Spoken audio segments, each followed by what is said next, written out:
Hey everyone, What If Fan here, bringing you another exciting part of What If Karmic Gacha system in Modern Family World. You can find the fanfic title and the original author's name on my Patreon page. Make sure to check it out and show them some love. If you enjoy the video, don't forget to like, subscribe, and ring that notification bell so you never miss an upload. Also check out my Patreon channel for early releases of all the series, where you can find all the series released one day ahead of YouTube. Alright, let's jump into it. Chapter 336, Gift. Edward POV. There's this new movie, Sherlock Holmes. Have you seen it? Haley asked after we shared a kiss on the couch. She sat on my lap, her arms around my neck, resting her head slightly on my shoulder. Our DJ's the lead. He's probably a little pissed that I haven't seen it yet, I said playfully. The movie had been released during Christmas, and I hadn't gotten the chance to see it. Although I had watched it in my previous life, RDJ wouldn't let me off the hook so easily without proof. Oh, wait, we probably shouldn't go to the movies by ourselves, Haley trailed off, her eyes darting around as she searched for another idea. Brushing her hair behind her ear, I smiled and said, not to worry. I can just buy all the tickets in the theater. We can have the entire place to ourselves. Haley, however, got mad and said, no. Don't do that. That's really wasteful. I pretended to sulk for a bit and replied, this is something I've been wanting to do for a long time. Now that I finally have a girlfriend, no one can stop me from doing it.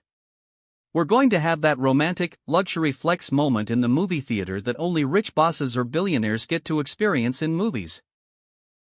Haley chortled and said, oh, so the next thing will be flying to Italy for a pizza in your private jet? Is that what you want? Depends. Do you have a passport? I asked, looking at her seriously. Haley was taken aback and exclaimed in disbelief, don't do that, no, don't even think about it. Wait. We're both underage, so we can't keep the traveling a secret, I muttered.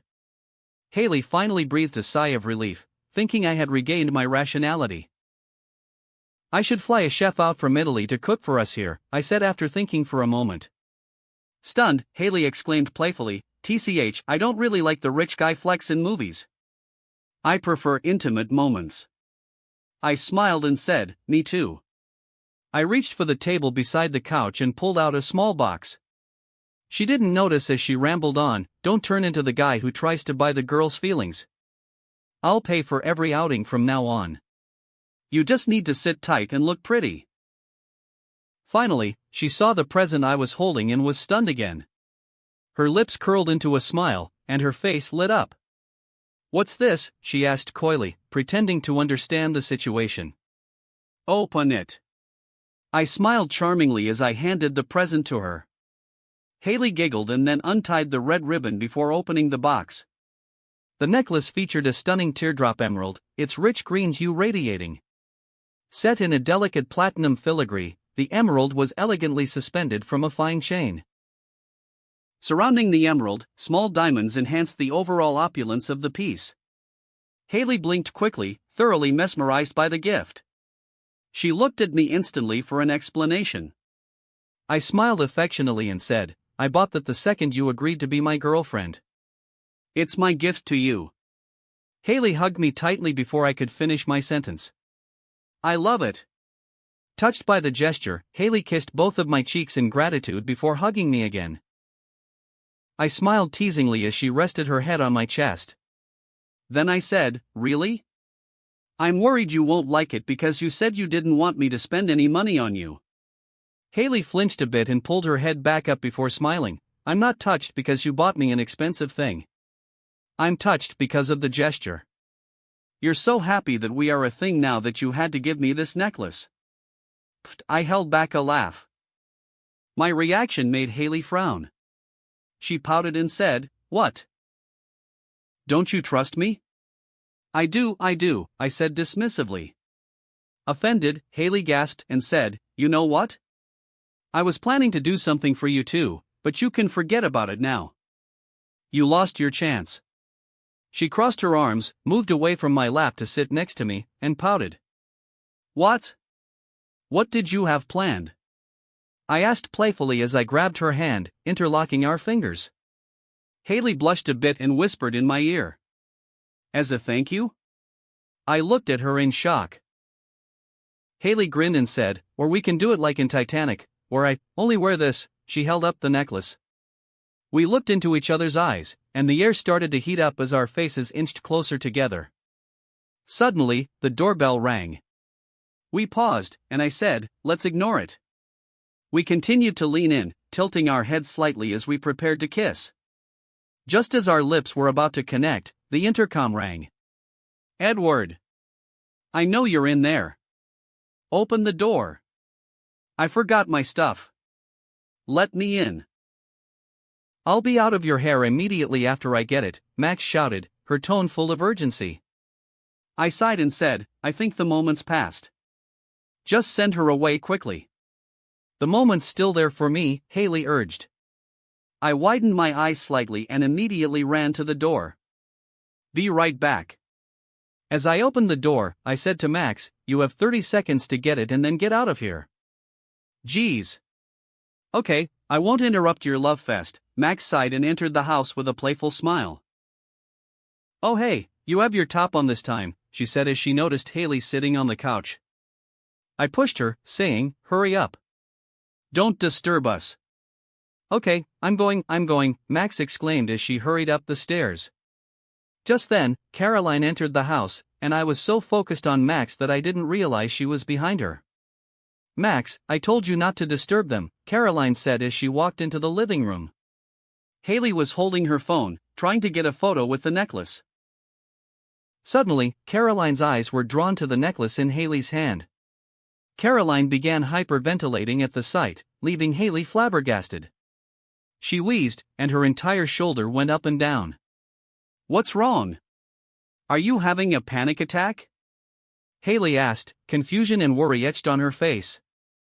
I turned my head from the stairs to check on them. Caroline, are you okay? Is that?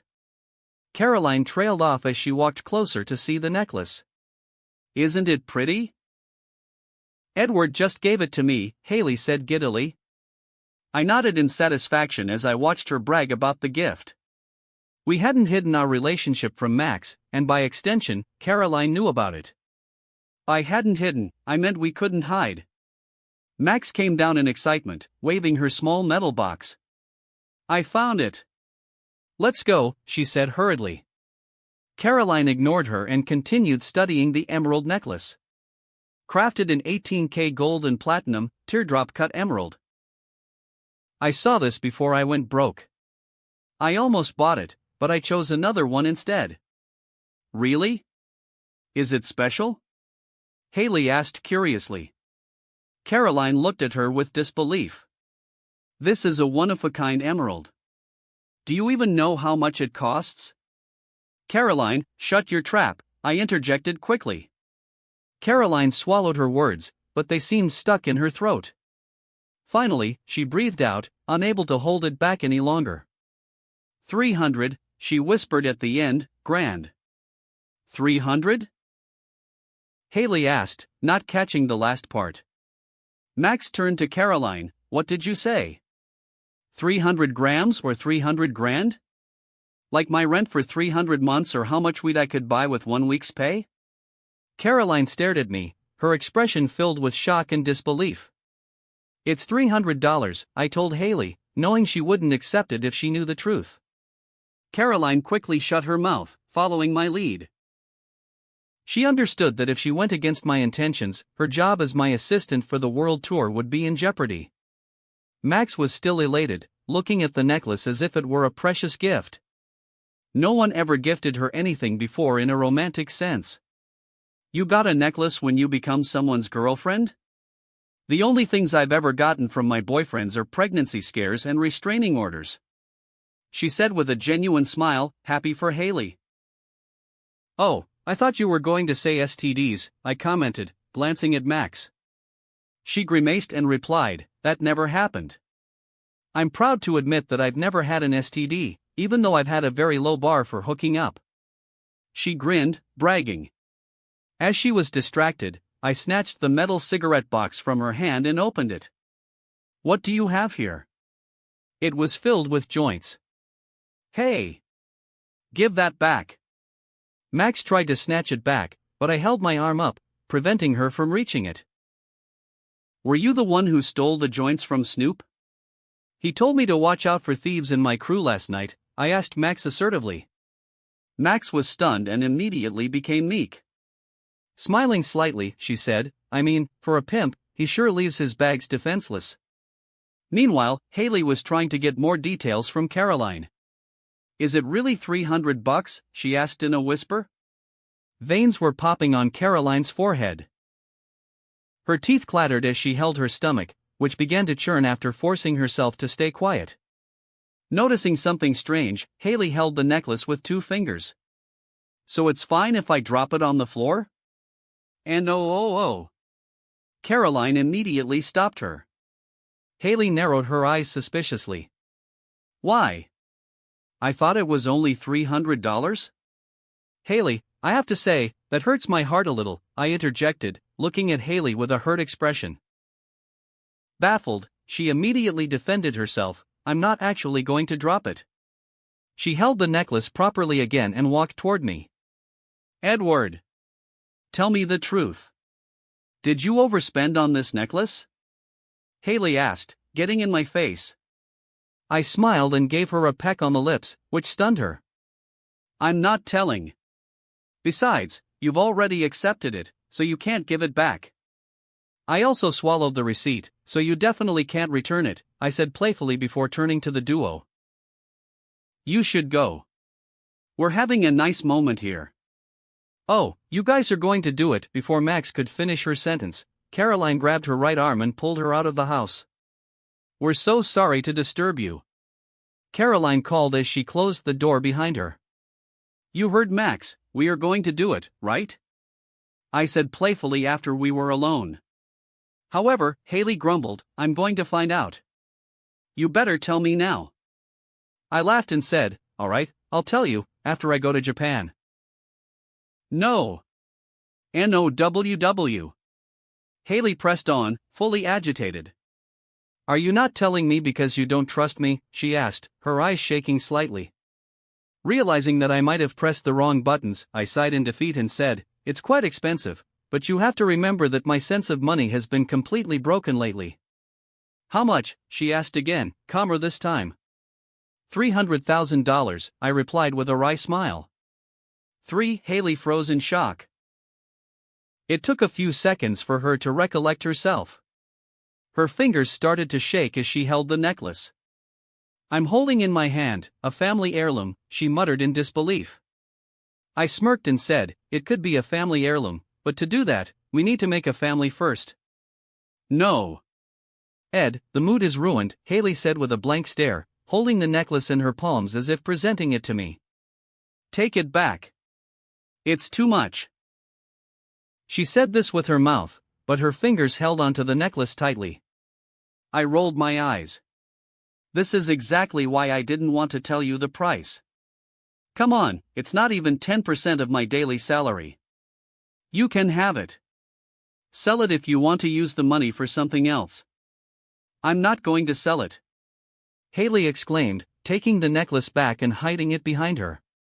Suddenly, she realized something. Oh no. I posted a picture of the necklace on my Instagram just now. Oh shit. I cursed, my expression blank as I anticipated the fallout. Then I sighed and smiled, it's alright. No harm done. I knew that it would have some implications, but I ignored them for now. Haley beamed and became elated again. Really? Is it really that expensive? She took the necklace out of the box and admired it gently. I took it from her and whispered, turn around. Haley blushed slightly before holding her ponytail up, freeing her neckline. I placed the necklace around her, causing her breath to quicken. Thank you. I'll treasure it always, she said affectionately, turning to gaze into my eyes while holding the necklace. I patted her head and smiled mischievously. You're welcome. Of course, I meant it when I said you can do whatever you want with it. Haley just smiled and hugged my arm. By the way, where's your dad? I haven't seen him around, she asked curiously. Oh, Dad? He and Frankie went to Skywalker Ranch this morning as my representatives, I replied casually. Why did they go there? Haley asked again. I smiled and said, because your boyfriend wants to buy Lucasfilm, so his dad and his company representative need to lay the groundwork. Oh. Is it hard to buy? Haley blinked innocently, which baffled me. I guess? It's not really hard since Lucas wants to sell it, but do you understand what studio I'm talking about here? I don't know. Haley grinned mischievously. I think I've heard the studio name before. I also saw the logo, she thought seriously as I walked to the kitchen island and took out some snacks from the fridge, with Haley following me. This may jog your memory, Star Wars. I smirked as I saw her eyes light up in realization. You want to buy Star Wars? Seriously, she shouted in shock, though it was less than her reaction to the necklace. Yeah. George Lucas called me last week, hinting at it. After some calculations, I decided to take out a loan to buy the studio, I said casually. Haley looked at me in disbelief. Seriously? And I actually felt bad that you bought this necklace for me before. No wonder you said your sense of money is broken. I nodded in agreement. Haley asked, I'm actually curious. If having some money makes you splurge on buying a few movie studios, why don't more billionaires do that? Well, my dear, I said, popping a grape into my mouth, frankly, it's because it's not worth it. Not worth it? Haley asked, confused. Consider this, I take a $4 billion loan to buy Star Wars. Then, the first movie we release makes $2.5 billion globally. So it seems like we're on track to pay off the loans quickly. We just need another film to cross it off, right? Right. Haley nodded in agreement. Wrong. I made a buzzer sound, rebuking her. There's the theater cut. 50% of the collection will go to them. In some cases, it may even go as far as 80%. Distribution contracts are crucial to negotiate before the movie release. Also, they get 80 to 100% of all profits for the first weekend, more if your studio is a new studio. Let's say the movie makes $250 million on opening weekend. The studio will only get a small profit from that. Haley blanked out and looked at me suspiciously. You're lying, she accused. I wish I were lying, I said with a scornful look, not at her but at the system. Then we have $1.1 billion left. Still a nice profit, right? I'm not answering that if you're just going to say I'm wrong again, Haley said sternly. I chuckled. It is a nice profit. But you'll have to cover the budget for the film. Let's say another $250 million. Plus $100 million for marketing. So you have $800 million, not too shabby. I sense you'll have to share it again, Haley added. I nodded. Yeah. The directors, the actors, the movie staff, the investors. So you're left with around $500 million for profit. You'll need to set aside some money for the next film, around $250 million more, and you're left with $250 million that you can actually use to pay off the loans. From $2.5 billion? Haley asked, frustrated. Yup. If that was actually used to pay it off, they could split it and only pay $125 million. Back to your original question. The reason billionaires don't often want to buy out studios is that it's not really worth it. I continued, it takes over a year to make a movie, which means they have to cover the loan payments themselves during that time. If they don't have money to burn, they won't really care about it. Then, I thought of something else. There are a few more revenue streams, like DVD sales and broadcasting rights, but that's not really important here. Buying a movie studio is a huge risk. Not many sane people would do it. It will be much cheaper if they just start a studio themselves and create new stories. So, it's the established characters that are expensive? Haley asked. I grinned and replied, yeah, that's accurate.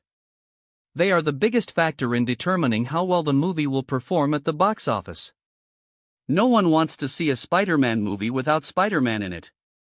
You must be thirsty from all that talking, Haley said suddenly. I laughed slightly and said, sorry, I must have been boring you. No.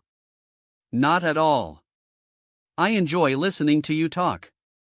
I could do that for hours, Haley said affectionately as she poured a glass of water for me. We can continue talking in your bedroom if you want, she added suggestively. Yes, we should definitely do that, I played along mischievously. Later that afternoon, I received a text message from my dad, telling me that George was open to my first suggestion. Instead of me buying out the studio completely for $4 billion, we would do a 50-50 ownership for $2 billion instead. Suddenly, Robin chimed in with an emergency notification. Both Haley and I were dumbfounded when we heard it. Sir, I need to notify you of an urgent matter, Robin said. What is it? I asked calmly. The Black Ops teams moved the extraction date up by a day, and they've already taken Brittany away from her compound, Robin said urgently. I was confused at first before I asked, so? What does that have to do with me? Robin was speechless for a while before she replied meekly, just thought that you would be interested in it. She went silent after that. Haley rebuked me immediately, Ed. You made Robin sulk. Apologize right now. Robin. I'm sorry. Please tell me more about it. I shouted hurriedly. General POV. Ha! Taylor exclaimed in disbelief as she saw Haley's Instagram feed. He didn't even give me one gift, but he gave her a necklace worth 300 grand? She muttered irritably. Ha ha. She laughed in a deranged manner. Selena made a prayer gesture as she stood beside Taylor. Please don't do anything stupid. Please don't do anything stupid. She prayed for Taylor. You know what I should do? I should tell him his cat is actually dead. Taylor said with an evil grin. Selena immediately scolded her, you don't mean that. Taylor dropped her head and said, sure. I don't mean that. At the New Year's Eve party, Taylor greeted Vader in excitement while Max was carrying Vader around. Then, she noticed something wrong. That cat has claws. The real Vader was declawed. That's actually an identical cat, not Vader. Taylor muttered sadly. As there were no precedent of a cat regrowing its claw, she assumed it was a different one. Edward's usage of the bone regeneration spell was great for Vader, but it was impossible for him to explain the situation for anyone else. She pressed her head as she moaned loudly, how do I tell him that his cat is dead? Chapter 337, Murder. Southern Accent. Edward POV. 2 days have passed since New Year's Eve. Today's a Sunday, the last day of the holidays. I promised my friends I would hang out with them before they all went back to school. However, an hour after I arrived at Jenna's house, I was suddenly shot. Clutching my stomach, I fell to my knees as Jacob ran toward me. Edward! Stay with me. Jacob begged, tears in his eyes, clutching my increasingly cold body as I lay on the floor next to Jenna's pool. I coughed twice and held his face, whispering my last words, I'm sorry, partner. I can't be here to meet your son, then, I coughed violently. With a shaky voice, I added, make sure to bring our team to the Super Bowl with me. My hand went limp, and my eyes rolled back as I took my last breath. Edward! Jacob yelled to the sky, tears flowing freely down his cheeks. Elsa sighed and looked at us with disdain. Calm down. It's just a fake death. Don't kill the mood, Elsa, Enid scolded her, wiping her teary eyes as she watched my dying performance. I propped my head up and muttered helplessly, I can't believe I got murdered. I thought I was going to survive till the end. It seemed that despite all my genius, I still couldn't escape the mind of a dedicated 14-year-old fantasy addict and fell into a trap that led to my demise. There's a label on the big red button that says don't press, but you still pressed it. You can't blame others for your death, Elsa said with a disdainful expression. Now you have to lay there for an hour until the perp is caught. I'm really jealous of you, Alex scowled enviously, wearing a transparent veil on her head. The game is called Bells, Bourbon, and Bullets, a murder mystery game from the South. Everyone needed to speak in a Southern accent while playing. Well, that was how it started. Then, Enid wrote a new script and planned the whole thing. She also made us draw lots for our roles. I promised everyone I would do something with them before I went on my world tour, and Enid picked this game. At the very least, you can die normally. We found my corpse dead from being sodomized by a horse. Phineas shouted angrily as he lay on a floating mattress in the pool. More accurately, a centaur, I smirked, which made him even angrier. I wasn't the first one to die in the game. Phineas picked the victim role that started the whole thing. Next was Jenna, who was hung on a chair like a dirty rag. She too had died a violent death after being seduced by an incubus. Only Alex, Elsa, Enid, and Jacob were left in the game. Among them was the perp who had killed us all. I already knew who they were, but I didn't want to spoil the game for everyone else. Wearing a top hat and a metal tobacco pipe in her mouth, Enid muttered with a poor southern accent, "I do declare the third victim is quite handsome, even in his death. Should we resurrect him as a vampire familiar and make him serve us for eternity? There are no vampires. You promised there would be no vampires." Jenna propped her head up, scolding Enid before falling limply again. Jacob pushed his fedora up and said, "We should see if there are any clues around the scene of his death." I swore to my best friend that I would get justice for his unjust death. Again, he brought it on himself. Alex shook her head, wearing a fake mustache and pretending to be a skeptical old man. It was the perfect casting choice for all of Enid's game characters today. They found a clue that led them to the kitchen, leaving only us corpses outside by the pool. Jenna suddenly whispered to me, "PSSTT. You can just speak normally, you know? Us dead people can converse with each other." "We just can't speak to the mortals," I said with a smirk. Jenna giggled and asked, "Have you ever watched Inuyasha? Do you want to watch that with me later on?" I looked at her in confusion. "I thought we were going to watch One Piece, Strong World?" "We can watch both," Jenna said with a mischievous smile. Phineas floated right next to me after he paddled the floating mat with his hand and joined the conversation. "How long will it take? I want to go jam with Ed." "You guys can have your jam session tomorrow," Jenna scolded Phineas. "He's not around tomorrow," he argued back. I received a text while Phineas and Jenna were arguing. "Haley, Mom suddenly called me. I think she'll finally try to talk to me about the whole thing." I replied back. "Seriously? She waited for 3 whole days before talking to you?" "Haley, I think Dad stopped her before. Now she's finally going to do it." "Edward, should I fess up?" "Haley, no. I want to see if she's going to take my side or your side. If she takes your side, we're over. Dunzo. No more cuddling. No more," censored emoji, . I chuckled slightly at her response before joining my friend's arguments. "Jen, I think we should table Inuyasha for later. It has quite a lot of episodes." Jenna became deflated and pouted slightly after hearing my rejection. "There's no more later," she whined, which made me smile wryly. For some reason, after Jacob's inevitable death, the plot went astray. Enid exploded an antimatter bomb, killing all the inhabitants of Fantasia, and ended the story after it was revealed that she was behind it all. Extremely dissatisfied with the conclusion, Alex shot a barrage of questions at Enid. Why did the widow want to destroy the world? What could she possibly gain from that? Where did she even get that antimatter bomb? None of this makes sense. Enid's eyes darted around in confusion before she replied, "How should I know? You wrote her." Alex grimaced in frustration. I laughed a bit before teasing Alex, "What do you think her motivation was?" Alex was taken aback and guessed randomly, "I don't know. She's a widow, so maybe she wanted revenge on the world for killing her husband?" Enid nodded subconsciously and muttered, "Oh yeah, that makes sense. Who knows? Maybe she just likes to see everything burn down." Not everyone has a reason behind their actions.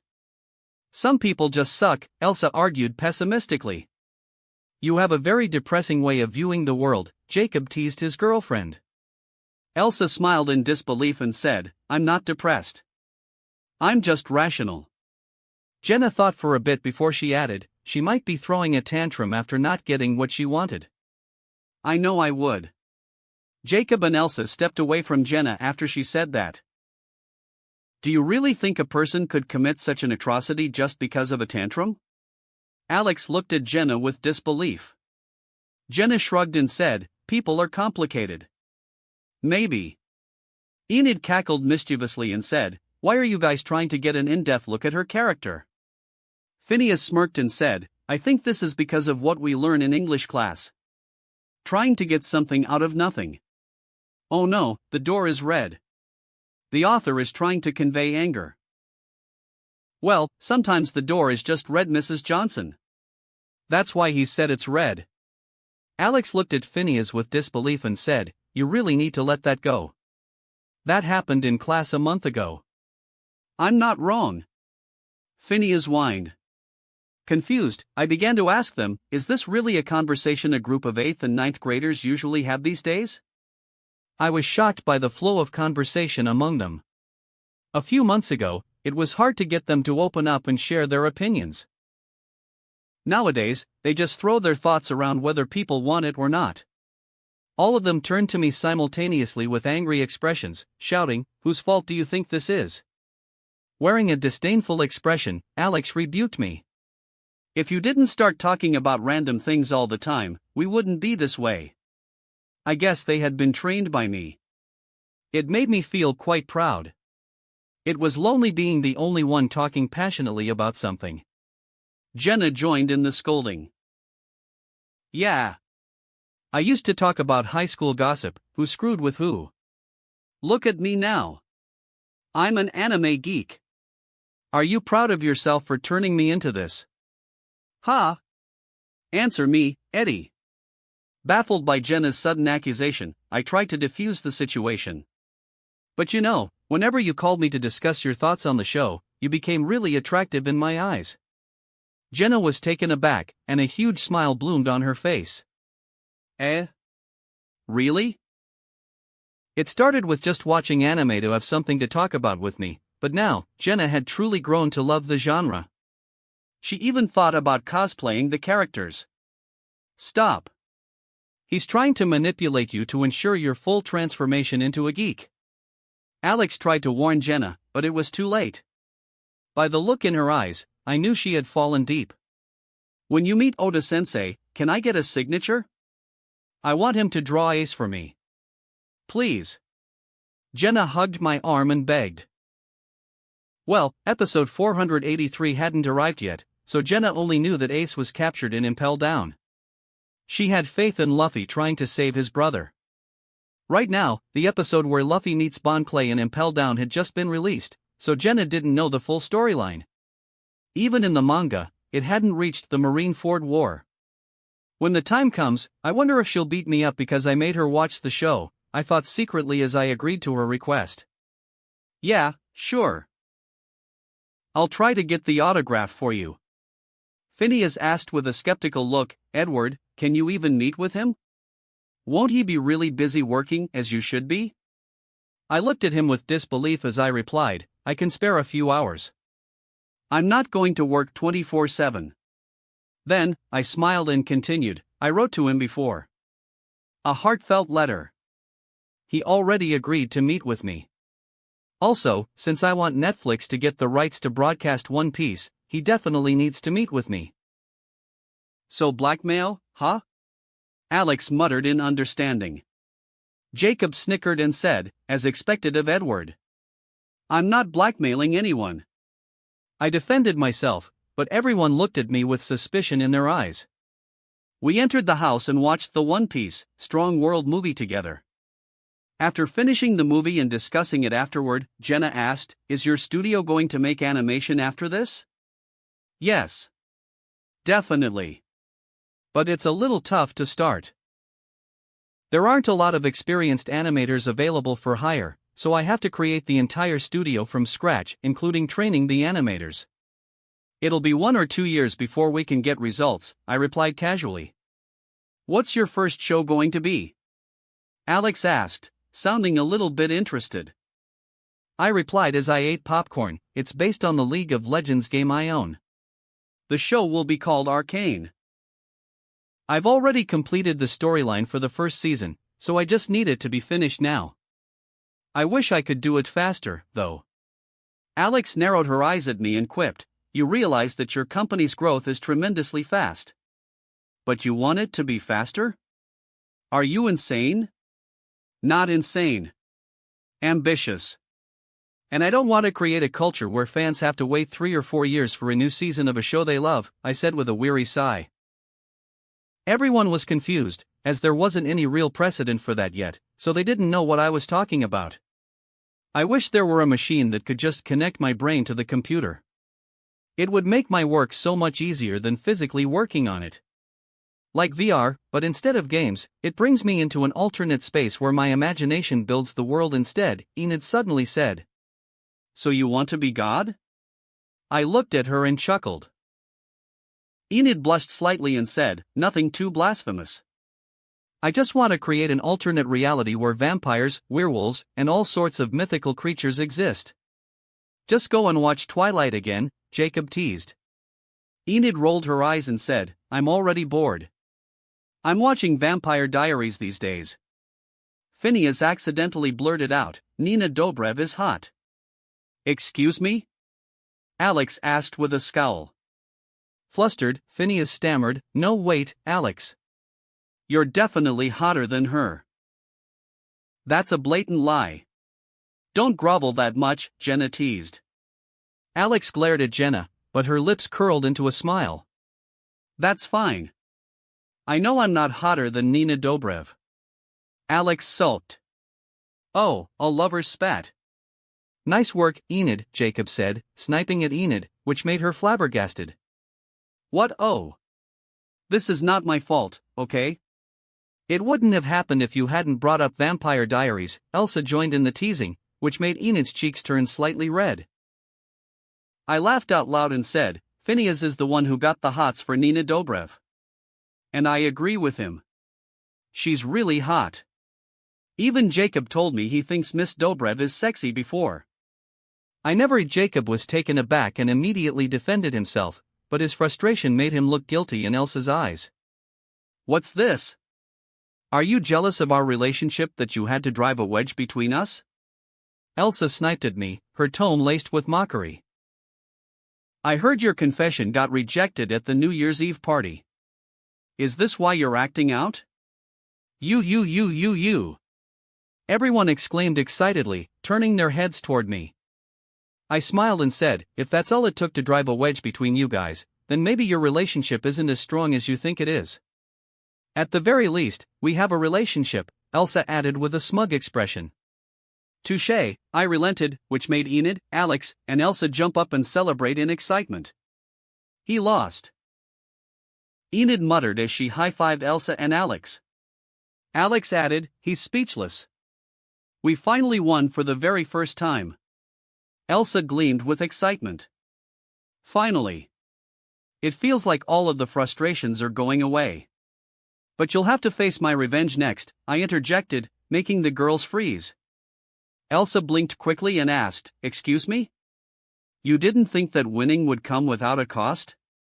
You now have my animosity. I'll have to do something to make sure we're even. I said casually, though my words were full of threat. Elsa gulped and asked slowly, what are you going to do? I just went silent and didn't answer, which made her even more anxious. Even if he couldn't get Alex's sister, he's still doing well with the girls. I mean, he had that brunette at his house the next day, Phineas reminded everyone with a mischievous smile on his face. He really won't have a problem getting a girlfriend if he wants. Just say the words, Edward. I will be your girl. Enid jumped on my arm, but I casually pushed her face away before she could finish. Don't try to take advantage of my heartbreak. I'm not ready for a relationship, I softly rejected Enid, which made her whimper sadly. Alex suddenly asked Jacob, is Annie the only girl you saw in his house? No. I saw Maggie. Vanessa. Then when I was disoriented, I think I saw another girl in a bright yellow dress. But I can't remember who she was, Jacob replied after mulling over his memory.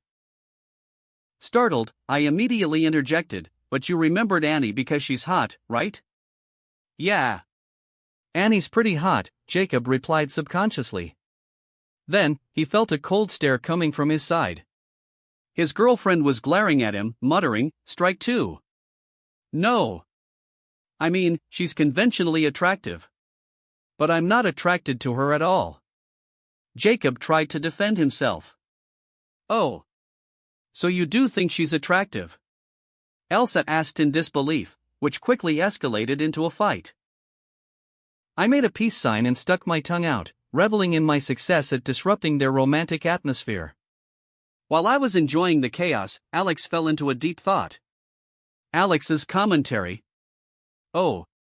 So that's how it is. She smirked knowingly. So, they are going to hide it, huh? I think I can have some fun with this. Commentary ends. After that, we left Jenna's place and headed back to mine. I had set up the garage with drums and amplifiers, making it an ideal spot for a jam session. What do you want to sing? I asked Phineas, as it was his idea to have the jam session. What about pre-2000 rock? Phineas replied after thinking for a while. I furrowed my eyebrows and asked, with only the two of us? That would be quite hard to do, Phineas agreed. Alex, do you want to take the keyboard? He asked his girlfriend.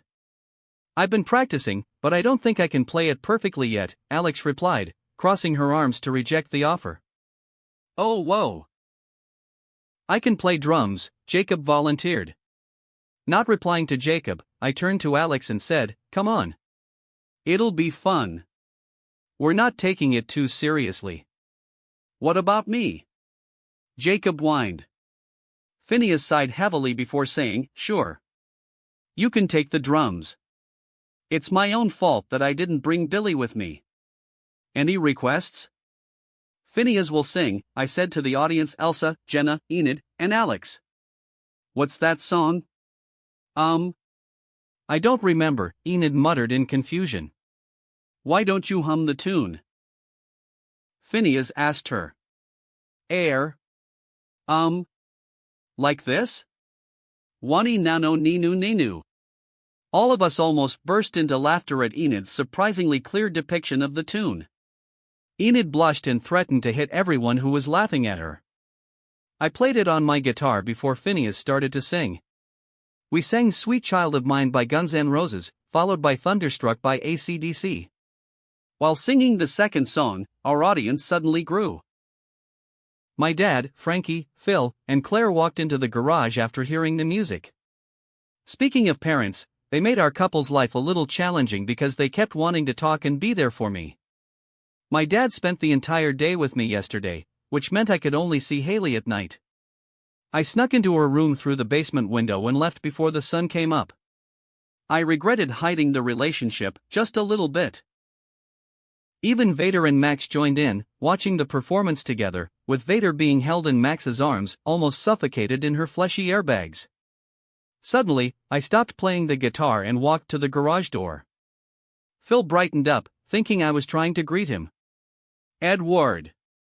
Before he could finish, I pulled the garage door closed and told them, sorry, I'm not entertaining people today. This is a closed jam session. As I fully closed the door, everyone was stunned by my actions. Vader managed to escape from Max's embrace and darted into the garage before I could close it completely. She meowed loudly, demanding attention, but I mimicked her meowing sound with my guitar, which left her stunned. Enid burst into laughter and started filming the entire thing.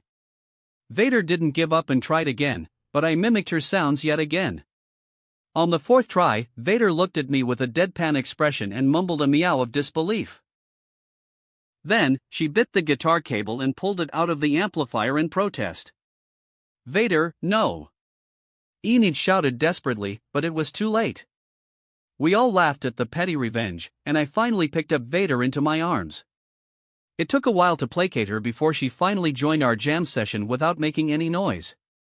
Edward, Do you think you'll be fine after doing that to your dad? Enid asked, a little worried for my well-being. I replied casually, I already told him not to disturb us.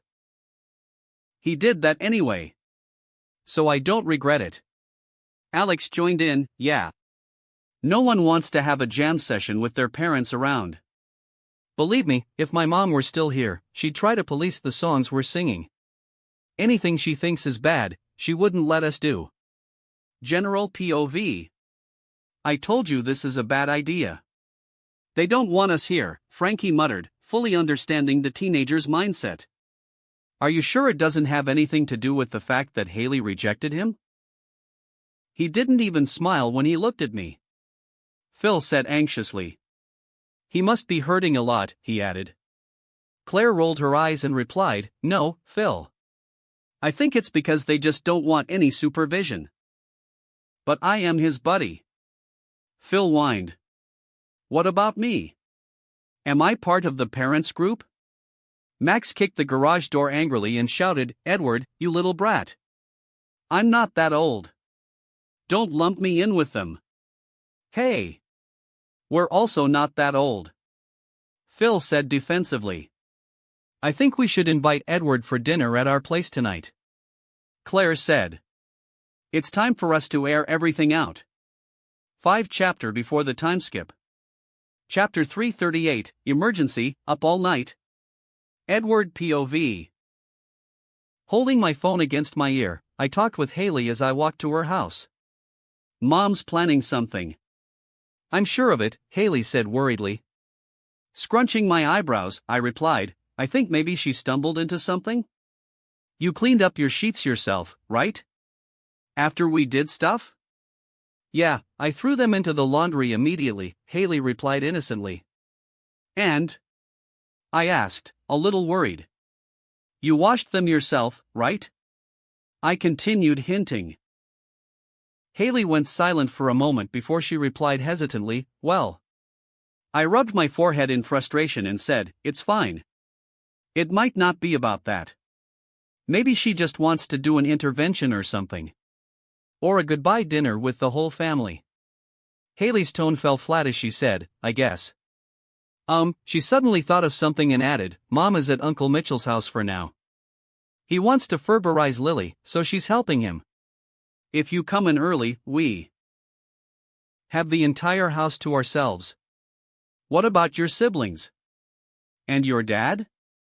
I asked with a slight chuckle.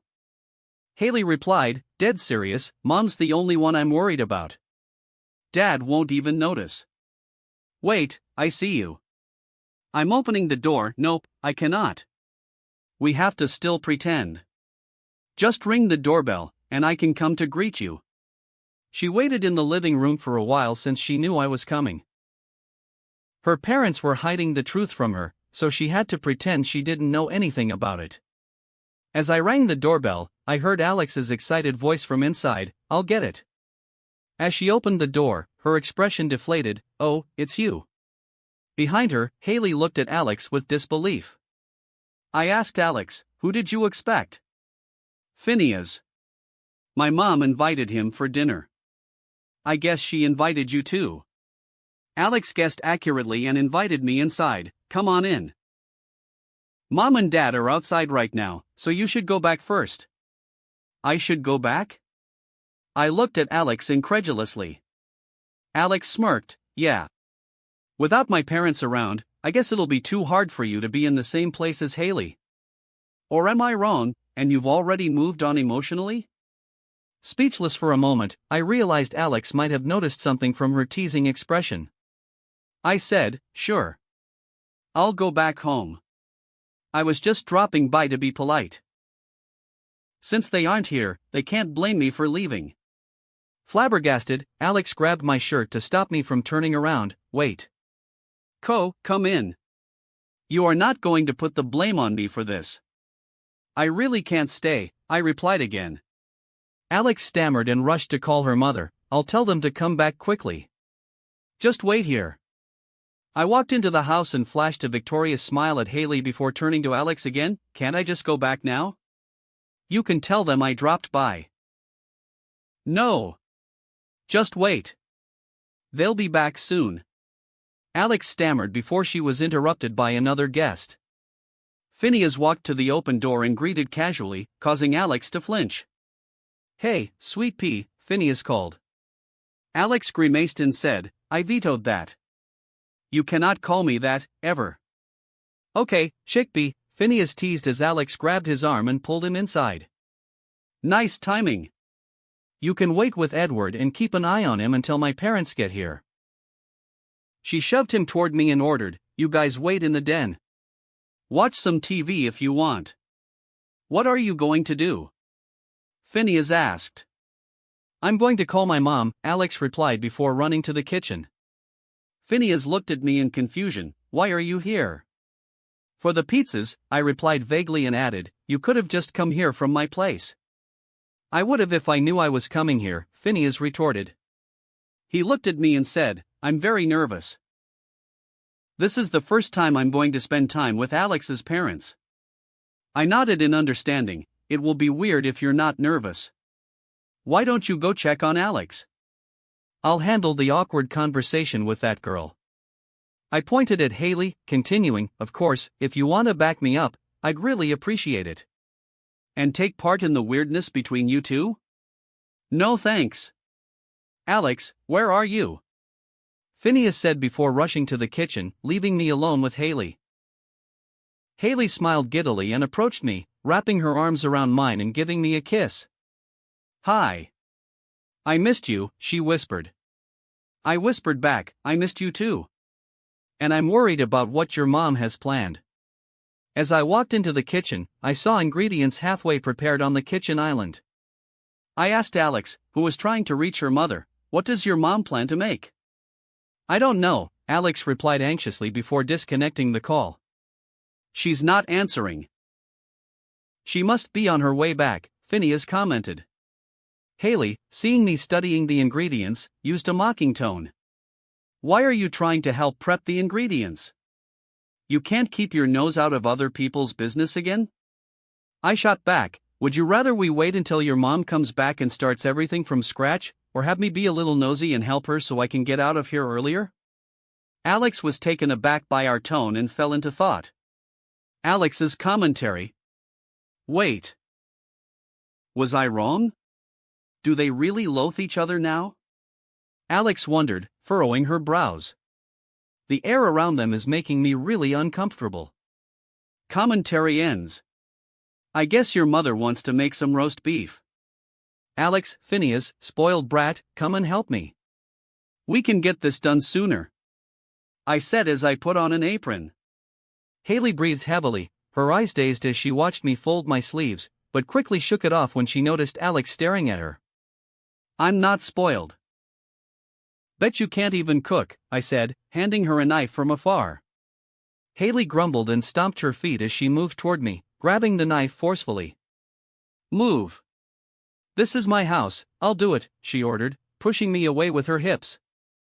I chuckled but quickly hid my reaction from Alex and Phineas, maintaining a cold expression. Alex, I need you to clean the vegetables. Phineas, boil some water for the spaghetti. Haley, just don't get in the way. Within 5 minutes, the kitchen became a well-oiled machine. Alex, wrap the fillings inside the cabbage and steam them after you finish washing them. I ordered. Yes, chef. Alex replied. Phineas, I'm making aglio olio. I can do seafood or regular. Which one do you want? I asked rapidly. Do you have any seafood allergies? Phineas muttered a quick no, before I cut him off. We're having seafood aglio olio. Haley, clean some mussels. We don't have any mussels. Haley replied with an attitude, holding the knife with a relaxed wrist. There's some at my place. Luke, come on down here. I shouted hurriedly. Luke rushed into the kitchen, casually greeting me. Oh, you're here, Edward. I'm playing a game. I handed him my house keys. I need some mussels, mushrooms, and ask Max where the freshly baked bread is. I need it back here within 10 minutes. Now go. Luke was taken aback but quickly ran off, agreeing, okay. Shoot. Alex, have you finished with the cabbages? I asked hurriedly. Alex placed the metal bowl filled with clean cabbage leaves down within 2 seconds. As everyone focused on their tasks, Haley nudged me secretly. I can cook. And I'm not spoiled. I whispered back, I didn't mean it. It's all just an act. Now clean the seafood for me, please. I need it in 5 minutes. I said before giving her a playful slap on the behind. Haley was taken aback, then grinned in disbelief, pointing the knife at me again. I gently grabbed her hand and lowered the knife. You really need to be careful where you're pointing that. Oh, is the poor little baby scared of a little knife? Haley teased in a baby voice. I looked at her incredulously, which stunned her. She turned and started chopping the vegetables quickly. I leaned in and whispered to her ear, "Don't be too cute. I might blow our cover and take you right here on the kitchen island." Haley blushed and stammered incredulously, but I already moved on to Phineas to check on the spaghetti. In How I Met Your Mother, they proposed the Dobler-Dahmer theory. Ted Mosby explained that a romantic advance could be Dobler or Dahmer. It's charming if the recipient finds it charming, Dobler, but creepy if they don't, Dahmer. I usually hated baby talk and playing around in the kitchen, but I couldn't get enough of her doing that. We made stuffed cabbage rolls, seafood aglio olio, pot roast, steamed eggplant with chili garlic dressing, rolled eggs, and stuffed calamari. Luke even returned with cakes from Max for dessert. The dining table was filled with various dishes, and we all sat around, waiting for Claire and Phil to return. Since the table only seated 6, we had to add a circular one at the end for Luke and me. Alex and Phineas wanted to sit together, and Luke joined them, leaving only Haley and me on the other side of the table. They are really late.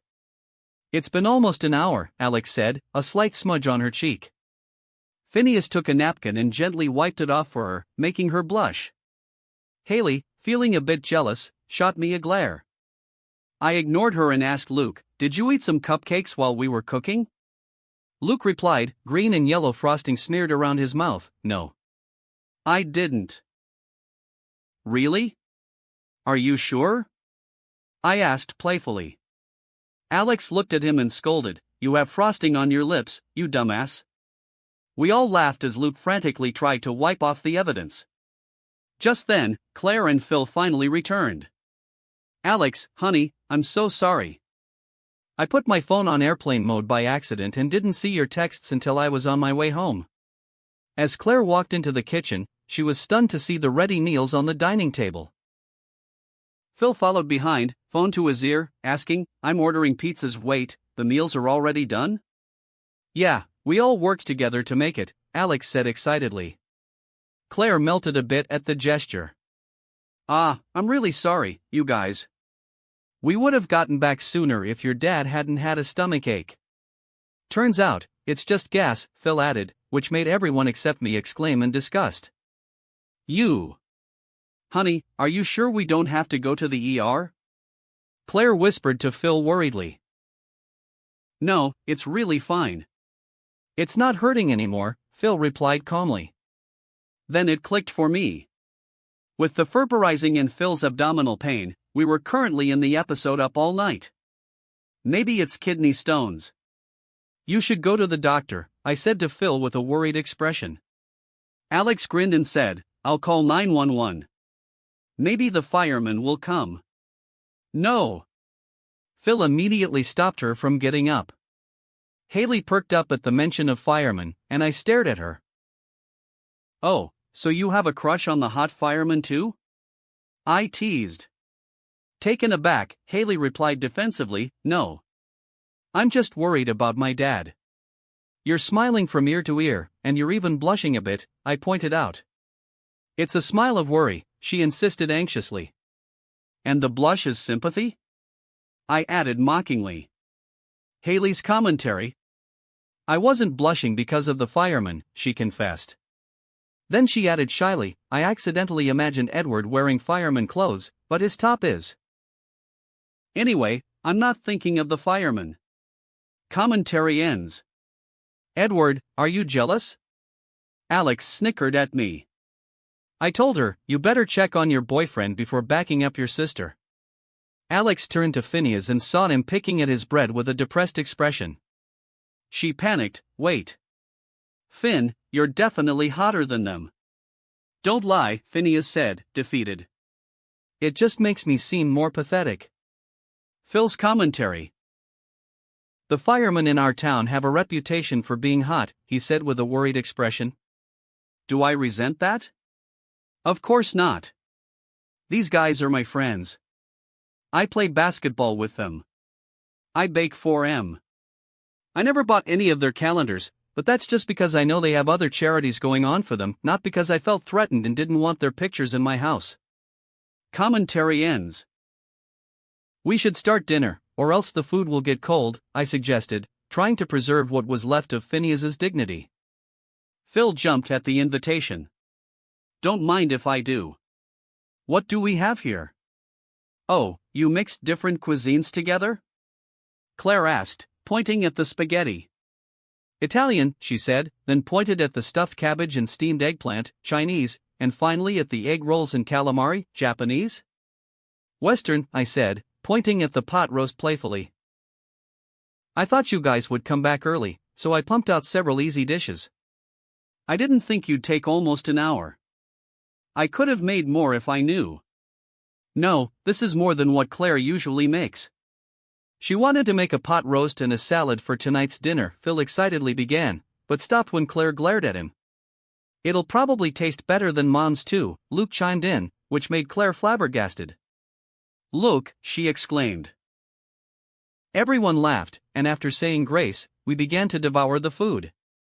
While we ate, I suddenly flinched as I sensed something riding up my pants.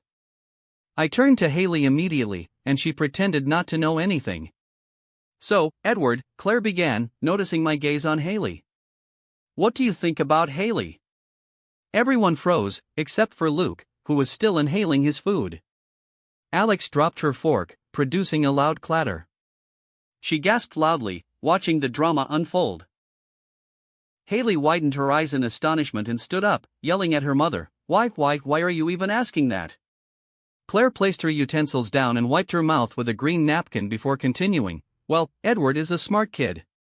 I'm sure he already knew my intention of inviting him here, so I'm not going to waste his time. I think Haley's cute, I replied honestly, making Haley stammer in disbelief as her face turned slightly reddish. Claire nodded and asked again, is that why you asked her out? Just because she's cute? There are a lot of cute girls around you, so why not ask them out? M.O.M. Haley yelled in shock. Phil suddenly groaned in pain, but it passed quickly. I'm okay, he said as everyone looked at him. Because they are not her, I replied curtly. Haley was stunned, her eyes sparkling with happiness. She looked at me intently, making me think, you remember we are dating right now, right? Greatly satisfied with my answer, Claire finally said, well, after thinking about it, I realized that I have been unfairly trying to keep you two away from each other. But I'm not going to interfere anymore.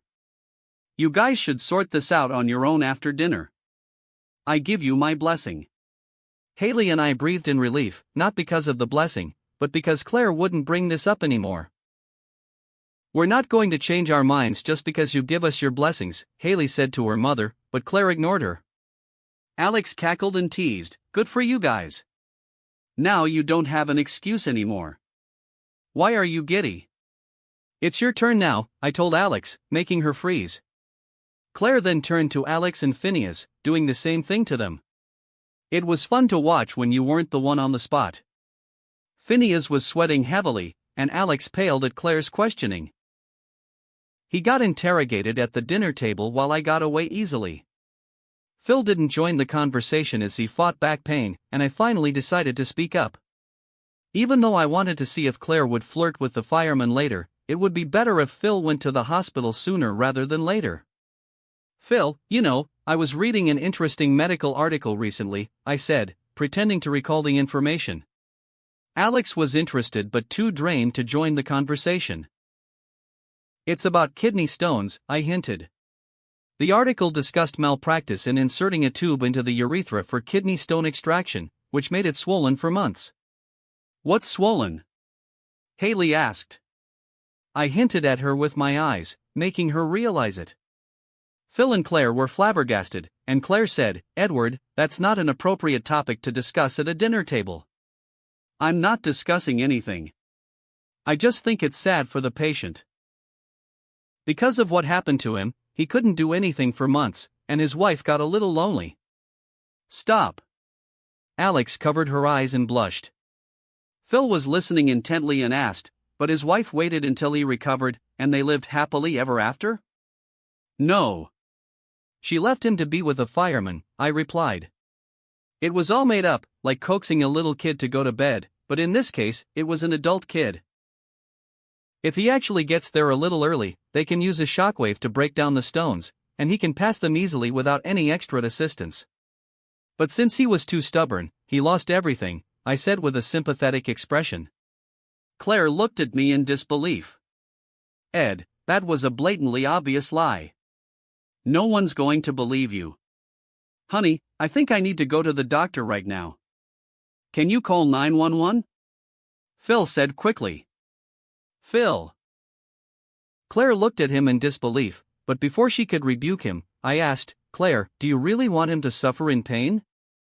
I think it's better for you to drive him to the ER now. That way you'll save some money on the ambulance. It's covered, by insurance, Phil said as he convulsed in pain. His children rushed to him, calling out worriedly, Dad.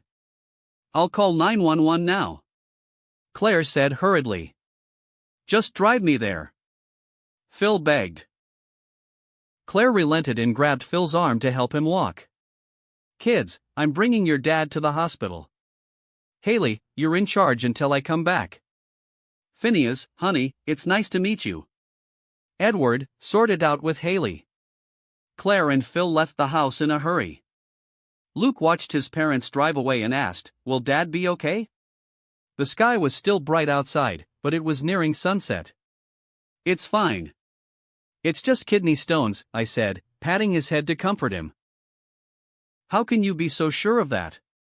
Alex asked skeptically. I grinned and replied, because I know the future. Or do you want to make a bet with me again? No. I'm never going to make a bet with you again.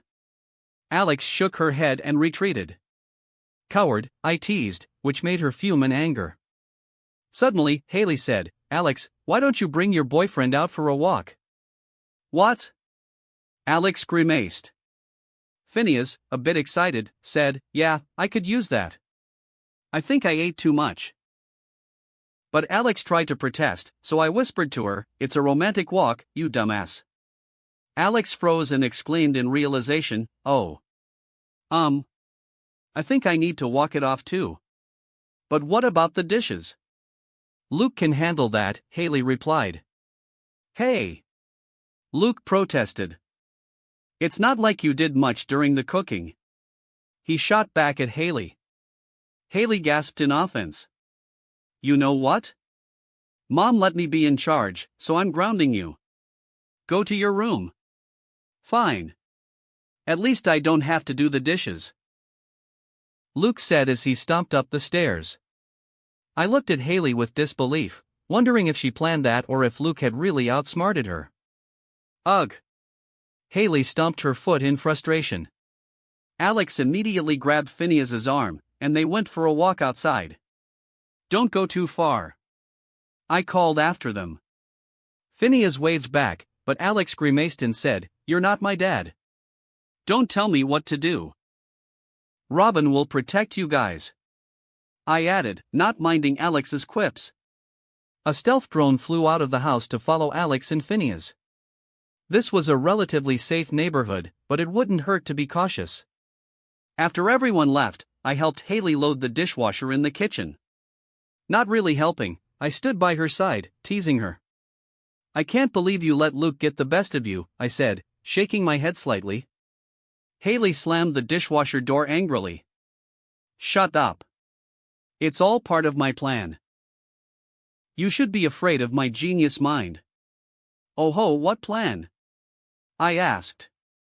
Haley suddenly grinned and said, "We're alone in the house right now, so am I not a genius?" Before I could respond, she knelt on the kitchen floor and pulled my pants down. Wait. Right here? I asked in disbelief. "Yeah, I can't wait anymore," Haley replied. "I'd been holding myself back since you were cooking for my family." "So this is your way of showing your gratitude?" I teased. Haley didn't say much after that. Chapter 339, Human Factors. Edward POV. Laying side by side with Haley on her bed, we both looked upward with smiles on our faces, our naked bodies hidden by the white blanket. Haley turned slightly toward me and asked, "We managed to do it before Alex came back." "She came back half an hour ago." "She's in her room right now, studying," I replied casually. Taken aback, Haley sat up quickly and said, "Wait. She's back? Do you think she knows?" She held the blanket over her chest, though her back was bare. "Absolutely not," I said, shaking my head with a slight chuckle. Alex went straight to her bedroom after entering the house. Luke wore headphones as he played on my PlayStation, which I had lent to him. I didn't have any time to play it, so it was basically his now. Haley sighed upon hearing this and asked, "We need a place of our own. I can't really enjoy it with the anxiety of people walking in and catching us in the act all the time." I looked at her in disbelief and said, "You couldn't enjoy it? Really?" Haley blushed slightly and replied, "Hey. I have some morals," said the girl who pulled down my pants in her mom's kitchen, I teased. Irked, Haley pressed her body against mine and warned, "I'm not the one who put my girlfriend on the kitchen island and ate her." "Alex is coming here," I said urgently as Robin notified me. Haley and I immediately jumped from the bed and put our clothes back on. By the time Alex arrived, we both stood by Haley's designer table, pretending to discuss her future. Like I said, we just have to build a simple recording studio. You can show your designs to the world and gain subscribers. If you level up your articulation, maybe you can even become a famous internet star, I said as I glanced around the room. In my mind, the blueprints of a talk show studio were formed. Haley gave me a "what are you talking about" look while Alex joined in unprompted. Maybe she can write it down first before recording it.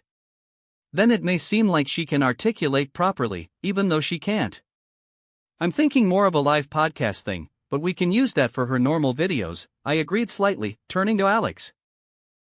Confused, Haley furrowed her eyebrows and said, "I don't think I want to be an internet celebrity." Haley rejected it without thinking further. "Are you sure? You might not get anything now, but you're at a great starting point in the industry. You're cute, and you're smart." Alex interjected as Haley blushed slightly, "That can be debated." I continued without minding Alex, "You have great fashion sense, maybe you can make some episodes where you teach people how to dress. And you could roast celebrities' fashion whenever the Met Gala season comes." Haley blinked twice, her eyes gleaming with excitement. "Really? I can do that? Won't their fans attack me for it?" I chuckled and said, "Maybe. But you will also attract people with the same mindset toward your channel. After you struggle for 2 to 3 years to build a strong fan base, then you won't have to mind the haters." As social media continues to grow, the bubble in which the celebrity worship happened will pop sooner or later. She's going to play the long game if she wants to do this. Haley thought for a while and asked meekly, "Do you want me to do this because of my status? Like, I have to have some sort of status to be on your level?" Startled, I immediately cut into her train of thought, and no. "Not at all." Alex suddenly interjected again, not to back Edward up or anything, but in his mind, there are always ways to make money. It cannot be shut down no matter what. Also, what's with your tones?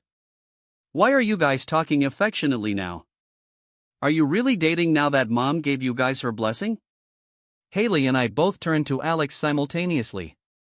Haley acted annoyed and said, "We just decided not to fight anymore." I spoke at the same time as her. I usually have this tone. Haley's the one who keeps antagonizing me. "What did you say?"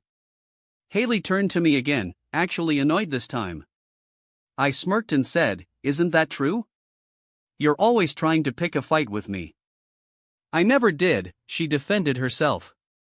"If anything, you always picked a fight with me." "What do you mean I picked a fight?"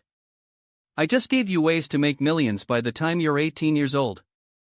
Alex nodded slightly in agreement. "Yeah, Haley. He literally just helped you create a future career path, because God knows you won't go anywhere with your current academic prowess." "Humph." Haley stomped away angrily and shouted at us, "Both of you, get out of my room." Alex ignored her and asked, "Hey, Billy has been searching for you in the group chat. She wants to know when you guys are going to the TV show set." "Oh, right. I'll reply to her." "I have to see if your dad will be hospitalized tonight." "If so, I want to visit him in the morning," I said as I took out my phone. However, something was stuck on the phone case as I pulled it out of my pocket. A golden Magnum condom slid out and fell to the floor. Alex immediately noticed what it was and froze. Stunned, I froze for a few seconds too. Haley gasped and held her breath as she watched it happen. Co, she stammered, her face bright red from embarrassment. I picked it up casually and put it back into my pocket. "Sorry about that. That was embarrassing. But my dad told me never to go out without protection." Alex fell into confusion before her mind clicked. "He meant your security details." "It still protects me, though. I managed to escape from my hostage situation before using this condom." "You used condoms to escape?" Alex looked at me in disbelief.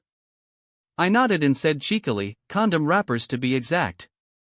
"But it may not have rubbers inside it." Haley finally breathed a sigh of relief as she saw Alex slowly accepting that fact. I wasn't even lying, it was really my escape gadgets disguised as a condom. I did freeze a bit when I thought it was the real one, but that one was hidden underneath Haley's bed. "It's a secret, so don't go around telling people. Otherwise, the next time I'm kidnapped, I can't use it anymore," I told Alex seriously. Still skeptical, Alex challenged me, "Let me have a look. I want to see if it's real." "No."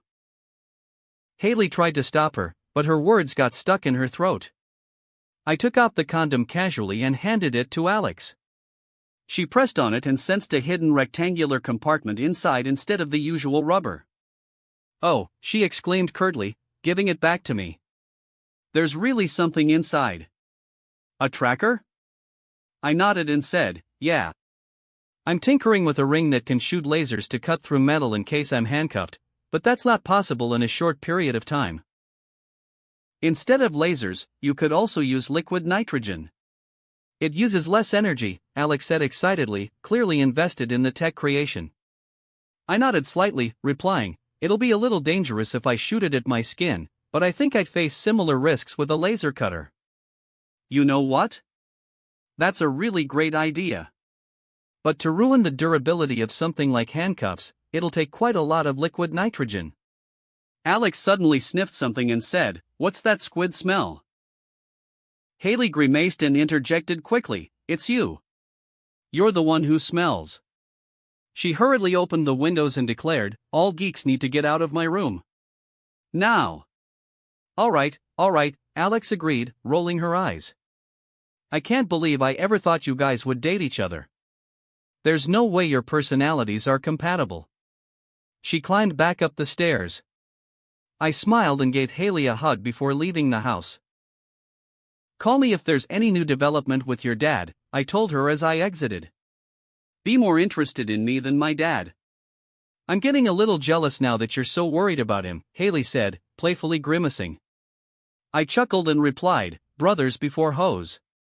Your dad is my bro, so I have to worry about him more." "It's in the bro code." Haley burst into laughter. "Did you just call me a hoe? You're really getting on my nerves now." I waved goodbye with a smirk. "Well, with everything you did today, can you even refute that?" "I can. But I'm not going to." Haley giggled again as she waved me off. "Bye," she shouted. For some people, the jokes might be too much, but Haley loves that kind of humor where you imply things. If I had said, "Your dad is my bro, and you're my hoe," it would have turned into a huge fight between us. Phil returned home 2 hours after I left. After shockwave lithotripsy, most patients can go home the same day, as the procedure is typically done on an outpatient basis. However, some may require a short period of observation in the recovery area, depending on their overall health and any potential complications. He would pass the broken up stones in a few days or even weeks, but it wouldn't be painful anymore. It was quite sad because I wanted to see the tall, blonde, gorgeous family of 4 women in the ward next to him, but I guess this was a better outcome overall. If Claire were still a housewife, maybe she'd change into sexy clothes for the fireman, but right now she's a high-achieving professional, and a lot of people look up to her. So I didn't think she would do something like that again.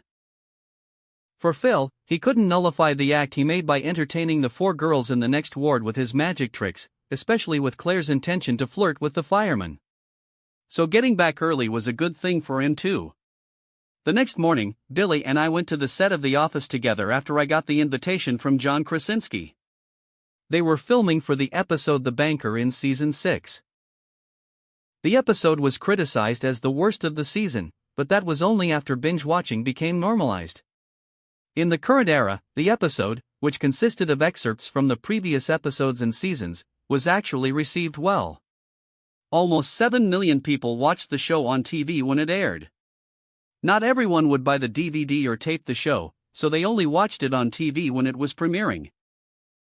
For ordinary fans and TV watchers, seeing flashbacks and popular clips from the show in a compilation wasn't that bad. This episode had the lowest budget among all the others in the entire run of the show, and it was the one that aged most poorly, mostly because of streaming services. "Hey! You're here!" John greeted me as I entered the set with Billy. He had an excited smile on his face, then turned to greet the girl next to me. "You must be Billy. Edward told me you're a huge Office fan." A little embarrassed, Billy hid slightly behind me and replied to John with a nod. I glanced at her in disbelief and said, "Why are you so shy now? You told me you were going to give him hell with your peace of mind." Billy pinched my back in anger and said, "I never said that." "That didn't come out of my mouth." "That's what she said." I teased, leaving Billy stunned before she laughed. John laughed too and said, "Your favorite character must be Michael Scott." "I'm really sorry, but only Rain and I are here right now." "Really? Why?" Billy asked, a bit confused.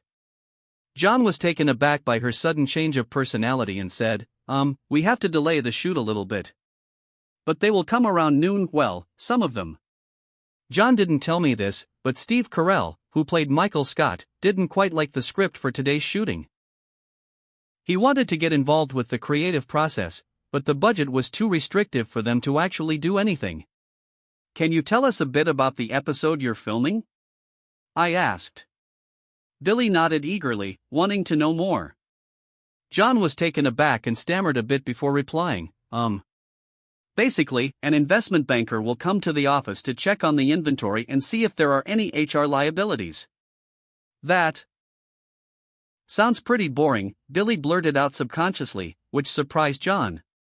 He sighed wearily with a strained smile. I admonished Billy, saying, "That's just the description. Your favorite episode can be described as having fire safety training in the office. That too sounds boring on paper." Billy thought about it before nodding in agreement. "Sorry," she apologized to John. John waved his arm to dismiss the apology and said hurriedly, "No. You don't have to apologize. It did sound boring. I should have explained it better."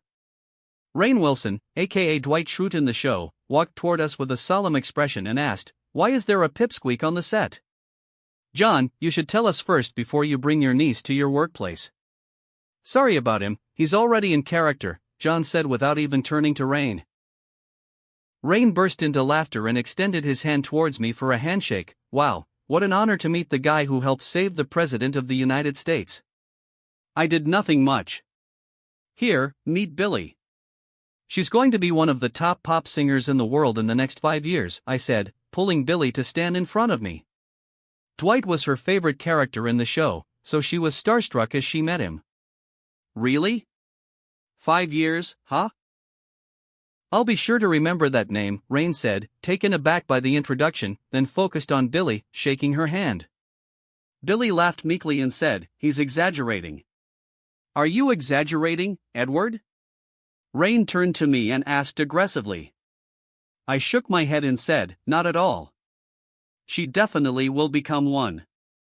John chuckled and said, "Well, future pop star, current pop star, do you want to tour the set?" "Yes, please," both Billy and I said at the same time. We toured the conference room, the main office space, Michael Scott's office, the annex, and the break room. The interior set was located inside an actual office space in Panorama City, which was a 20-minute drive from my house. "It's actually a clip episode?" Billy furrowed her eyebrows, her expression slightly disheartened. John and Rain were taken aback by her reaction, and John asked, "Why? You don't like clip episodes?" "I watch the show daily. Why would I want to watch a compilation of episodes I've just seen?" Billy replied. I stayed out of the conversation, letting John stammer while he explained things to Billy. He could argue with me since I understood the industry, but he seemed hesitant in front of her. She was a genuine fan, and he didn't want to let her down.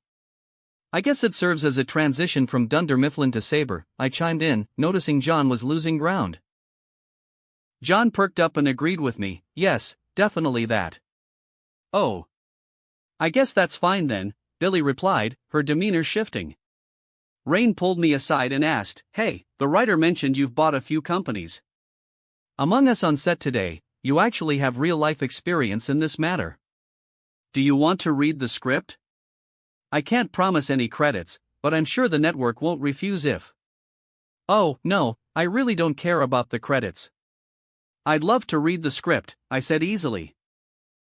If I were just an ordinary fan or star, Rain wouldn't be careful with his request, but I was kind of a big name, especially since they were making good money from Netflix. It wasn't Rain who wanted my opinion, it was Jason Kessler, the writer, who had previously worked as a script coordinator. This was his first writing credit, and Rain was just helping him out. In Hollywood, credits are taken seriously. If I contributed to the production, I was legally entitled to a writing credit and compensation. But honestly, I didn't want the reputation of bulldozing my way through productions unless they specifically asked me. The script was straightforward. Michael tried to impress the investment banker who came to fact-check his data about the branch. He even hired a fake Stanley and installed an AI program called Computron, actually, Dwight Schrute behind a microphone, to make the office seem futuristic and highly capable in sales. Since the banker wasn't actually responsible for the sale, Michael's entire presentation was pointless. It was merely a setup for the clips, nothing more. Finally, around noon, I met the other cast members. Jenna Fisher and Steve Carell, Michael Scott, were there, although not many were needed for this episode. "Hey! It's the creator and writer of Breaking Bad." Steve rushed toward me as soon as he saw me. Billy gasped quietly, "It's Michael Scott." I chuckled at her reaction and introduced myself to both Jenna and Steve. I talked with the network executive, so we might get some extra budget for the episode and not do a clip episode after all, Steve said to the cast and writers after our chat. "We don't have most of the cast members," Rain replied. "Are you sure we can pull this off?" Steve shook his head. "There are 3 more weeks before the premiere, so yeah, I think we can." "That would be awesome," I blurted out, catching their attention. "Wait, you said the episode is good," John looked at me skeptically. I smiled wryly. "Well, I don't want to hurt your feelings. Changing it would be better for Netflix audiences too. We don't want to see clips of stuff we just watched." "Don't want to hurt my feelings," John muttered in disbelief, then chuckled wearily. "Edward, do you want to write the episode?" Billy suddenly asked. I turned to her, uncomfortable. "Me? I don't want to do any work right now. I want to enjoy the time before my world tour in peace. They have all the talent they need for the show." "How about a cameo?" Steve joked. "I can be your nephew, and we can do a whole episode about nepotism." I agreed easily, catching him off guard. Wait. Really? Billy's eyes lit up with excitement. Before I left the set, Jenna hinted, I met Emily Blunt the other day, and her skin looked incredible. She said she only uses the products you made. She was so happy about it. I laughed slightly, yeah. Too bad my house is destroyed, otherwise, I could make more. Ever think about selling it? And the pills too? Jenna asked playfully, though she was serious. I pretended to think it over and replied vaguely, I might. But for now, it's just a privilege for the people who work for me. Don't underestimate celebrities' pursuit of beauty, they'll go the extra mile to enhance their charisma. Jenna got the hint that she needed to get into my inner circle if she wanted the products. Maybe one day we can work together, she added with a coy smile. Maybe we will. I smiled coyly too. Then, she gave me her personal number. I also got Angela Kinsey's phone number. As I returned from the set, I headed straight to my high school to play football. Wait. Edward? Tyler muttered in confusion as he changed into his gear and walked onto the field. The rest of the team looked equally puzzled. You really think I'd let you go so easily? You left the party without saying goodbye. You came to my place and disrespected me. So today, Jacob and I are going to destroy you. I said, acting out like Marlon Brando from The Godfather. Jacob walked beside me, cracking his knuckles to project a menacing stance. It didn't quite intimidate the team, but it showed everyone he was on my side. Tyrone muttered, Edward, will it help if we say we're sorry? No, I shook my head decisively.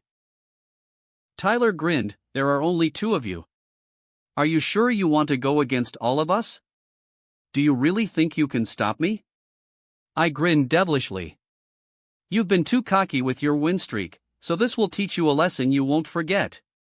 Kyle said with a deadpan expression, oh no. He's going crazy. Tyler pursed his lips, well, we'll see about that. Just don't cry like a little baby afterward. I'll have mercy and only let 5 of my team play. I shrugged and readily agreed. 5, 11, it doesn't matter at all. Do whatever you want. Provoked by my words, the entire team had a fiery glint in their eyes as they prepared to face us. Jacob muttered with slight concern, are you sure about this, Edward? Yeah. I'm sure. Don't worry, you just need to hold them off for 2 seconds at the start, and your work will be done, I replied casually. Then, I narrowed my eyes at him, besides, it's your idea. Yes, but I didn't think that you would actually do it. Jacob exclaimed wryly. General POV. Holy shit. Edward's fucking destroying them, Tara muttered in shock as she saw the scoreboard from the bleachers. Edward intercepted every run and predicted every throw. As soon as he got the ball, no one could stop him. The scoreboard read 36-6. Edward let them have the first touchdown before completely dominating the game. Tyler shouted anxiously, feeling a flicker of hope as he saw Kyle catch the ball he threw. Come on, run faster, he urged. However, as Kyle ran, he made a 45-degree turn and stopped right in front of Edward. Everyone was confused as they watched the situation unfold. Edward pulled out $100 and gave it to Kyle in exchange for the ball before he dashed off with it. You betrayer! Tyler shouted at Kyle, who rubbed the money on his cheek with a perverted grin. Edward looked at Tyler smugly after scoring another touchdown. That doesn't count. Tyler protested. You clearly bribed him. What bribery? Don't start accusing people just because you're a sore loser, Edward taunted. Tyler nearly exploded with frustration before he decided to substitute Kyle for another player. Haley, watching from the bleachers, said, he's completely letting himself loose, huh? And why does he look so happy about it? Tara, immersed in the game, replied, I wonder if he bribed any other players. Tyler must be so high-strung right now, he doesn't know who he can trust. Selena, Tyler's girlfriend, muttered, honestly, he deserves it. He's been too cocky and hasn't practiced at all. Before leaving, Edward decided to coach the team one last time. He wanted to remind them that hidden factors could influence a game, and they couldn't afford to be too cocky. In the past few days, Edward hadn't focused on social media or his career. He just wanted to spend time with his friends and family before leaving. Despite this, he kept making headlines. Since the New Year's Eve party, tabloids speculated about who he kissed. Some said Hudgens, others said Selena or Taylor. Addison Timlin went on TMZ, claiming she had a negative interaction with Edward, but that article didn't gain traction since few knew who she was yet. Hudgens made public appearances, discussing her upcoming singles in interviews. She praised Edward extensively, showing her obvious crush on him in the footage. Additionally, Enid's short video of Edward interacting with his cat, mocking her meowing sound with his guitar, went viral. It was featured on various talk shows focused on celebrities. Everyone wanted him on their show. Edward was a hot commodity in the entertainment industry, and every tidbit about him was valuable. Paparazzi swarmed his company building. If he hadn't asked Sage to protect his house, he might have never lived normally till now. No drama. No conflicts. No problems. That's how Edward wanted to spend the remainder of his days. But sometimes, fate can be cruel. Franklin Middle School, parking lot. As Mrs. Henderson got into her car to head home for the day, she suddenly heard a gun cocking behind her. Don't scream. Don't look behind. Just look straight ahead, warned a mustached man wearing a baseball cap and sunglasses, pointing a gun at her headrest. If you do anything I didn't tell you to do, I'll set off the bomb I left underneath the theater stage. The little kiddos are excitedly practicing for their Peter Pan performance. You don't want it to turn into the darkest day of their lives, do you? He said menacingly, with a hint of amusement. Mrs. Henderson sighed and agreed to his demands. I got it. Good. Now drive us back to your place. Any detours, and I'll blow your head right off, he warned. Mrs. Henderson drove away from the parking lot, adhering to his orders. Huh? Mrs. Henderson and the janitor? Enid accidentally spotted them while waiting for her sister to pick her up from school. Where the fuck is Tara? She cursed. Chapter 340, Tea Time Strangler. General POV. The man in the janitor uniform dragged a metal chair across the living room floor. Mrs. Henderson eyed him defiantly. Her legs and arms were tied with white rope, and duct tape covered her mouth. Grinning as he took off his cap, sunglasses, and fake mustache, he revealed a skinny, gaunt 40-year-old man with yellowish eyes. He had a tattoo around his neck and Ouroboros, and a few smaller ones on his hand. The name is Kim, he said casually. Then, he became slightly confused. Wait. Is it James? Toby? To be honest, I've already forgotten what my true name is. Placing his hand gently on Mrs. Henderson's head, he ran his finger along her cheek. It's warm, he added as he closed his eyes and enjoyed the sensation. Her eyes followed his fingers, however, she didn't flinch or try to pull away from his gaze. Strange. You're really strange. He suddenly gripped her face, forcing her to look into his eyes. I expected you to act more human. Usually, they heave their breaths quickly, sweat, and fidget, trying to break free of the restraints. They all want to live by any means necessary. But you? She just sat there, staring at him motionlessly. Her eyes made him feel afraid, as if she could see through him. He grabbed a trash bag he had brought with him and took out teddy bears from inside it, beginning to decorate around Mrs. Henderson and himself. Then, he sat up a small orange teddy bear at the side. It was old and worn down, with its eyes ripped out and its mouth sewn together. The killer dragged a small coffee table in between them and placed a teapot and cup on top of it. He added a third table at the side, telling Mrs. Henderson, that's Jamie's spot. He loves to watch. Wait. I finally remembered my name. Inside his mind, there was another person sitting with them in the third chair, a 15-year-old boy with a bruised neck, smiling innocently at him. He grinned creepily as he turned to Mrs. Henderson and said, "He's here. We can start now." Mrs. Henderson still didn't react to anything he was saying, which infuriated him. He leaned forward with a dangerous glint in his eyes and ripped off the duct tape from her mouth forcefully. Not even a small yelp came out of Mrs. Henderson's mouth. "There, now you can respond. You can just shut up, but remember, I still have a bomb waiting to be detonated at your school." He wanted to threaten her. He wanted her to be scared, as he wanted to know her true personality. From his experience, people's true faces are usually revealed during moments of distress.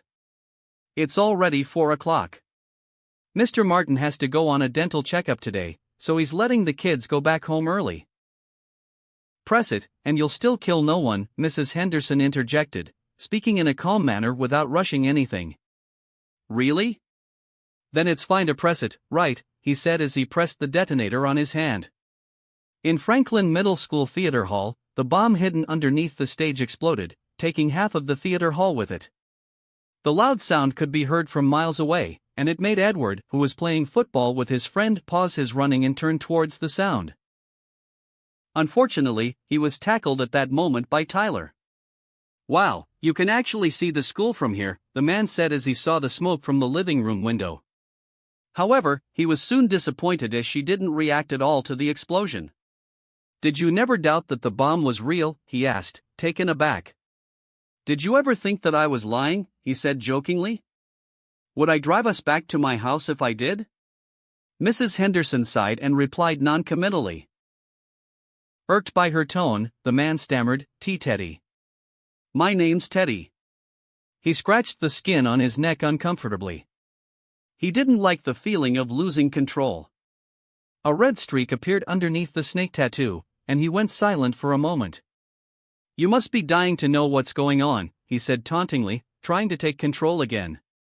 "Not really. Just get on with it," Mrs. Henderson replied with disinterest. Anyway, he quickly changed the conversation and took out an A4-sized brown envelope from his inner jacket. The envelope was folded in two, and he straightened it out as he said, "You might think that no one could see through the act. But I can see it clearly, the reason why you don't fear dying." He took out the contents of the envelope and laid them on the table. Tapping his finger on the medical report, he smirked and said, "You only have 2 more weeks to live. Although you seem healthy, I wonder if the doctor diagnosed you properly." He said, "Brain tumor, didn't he?" "You're going to die soon anyway, so you think it won't matter if you die today," he said, acting as if he had exposed something grand. Mrs. Henderson yawned and didn't focus at all on what he was doing, which made him explode in anger. He slammed the table and shouted, "Look at me. Is that the reason you're doing all of this? You desperately want someone to recognize your existence," Mrs. Henderson said, gazing into his eyes. Taken aback, Teddy's mind blanked out for a few seconds. He stomped his feet and stood up, walking towards Mrs. Henderson angrily. Then, he placed his hand on her neck. Mrs. Henderson just waited without looking at him. He tried, his hand shook madly, however, he couldn't put any strength in his grip. "Damn it!" He gave up and returned to his previous spot. "Mrs. Henderson blinked twice in confusion and asked, "You're giving up so easily?" "I know it's hard to kill someone without a valid reason, but it's not any reason to stop killing people." "You can do it. Strangle me. I believe in you." "What the fuck?" Teddy was baffled by her encouraging words. His mind short-circuited for a moment before he fell into a deep rage. He flipped over the table and started to destroy everything he could get his hands on in Mrs. Henderson's house. After throwing his tantrum, he breathed heavily as he gazed at her from afar. Fear crept into his heart. He couldn't break her. The entire vindication of kidnapping criminals and striking fear into their hearts was that it gave him a sense of existence and control. He couldn't do that with her. Sighing loudly, he slicked his hair back before walking towards the kitchen, giving up on maintaining a tough facade. "What kind of tea do you want?" he asked casually. "Did you always have tea with your victims before you killed them?" Mrs. Henderson asked in confusion. Teddy took out a sachet from the cupboard and cheered slightly, "Nice. You have Earl Grey. I love this tea." As he placed it into his teapot and poured hot water inside, he answered her question, "Yes. I always have tea first.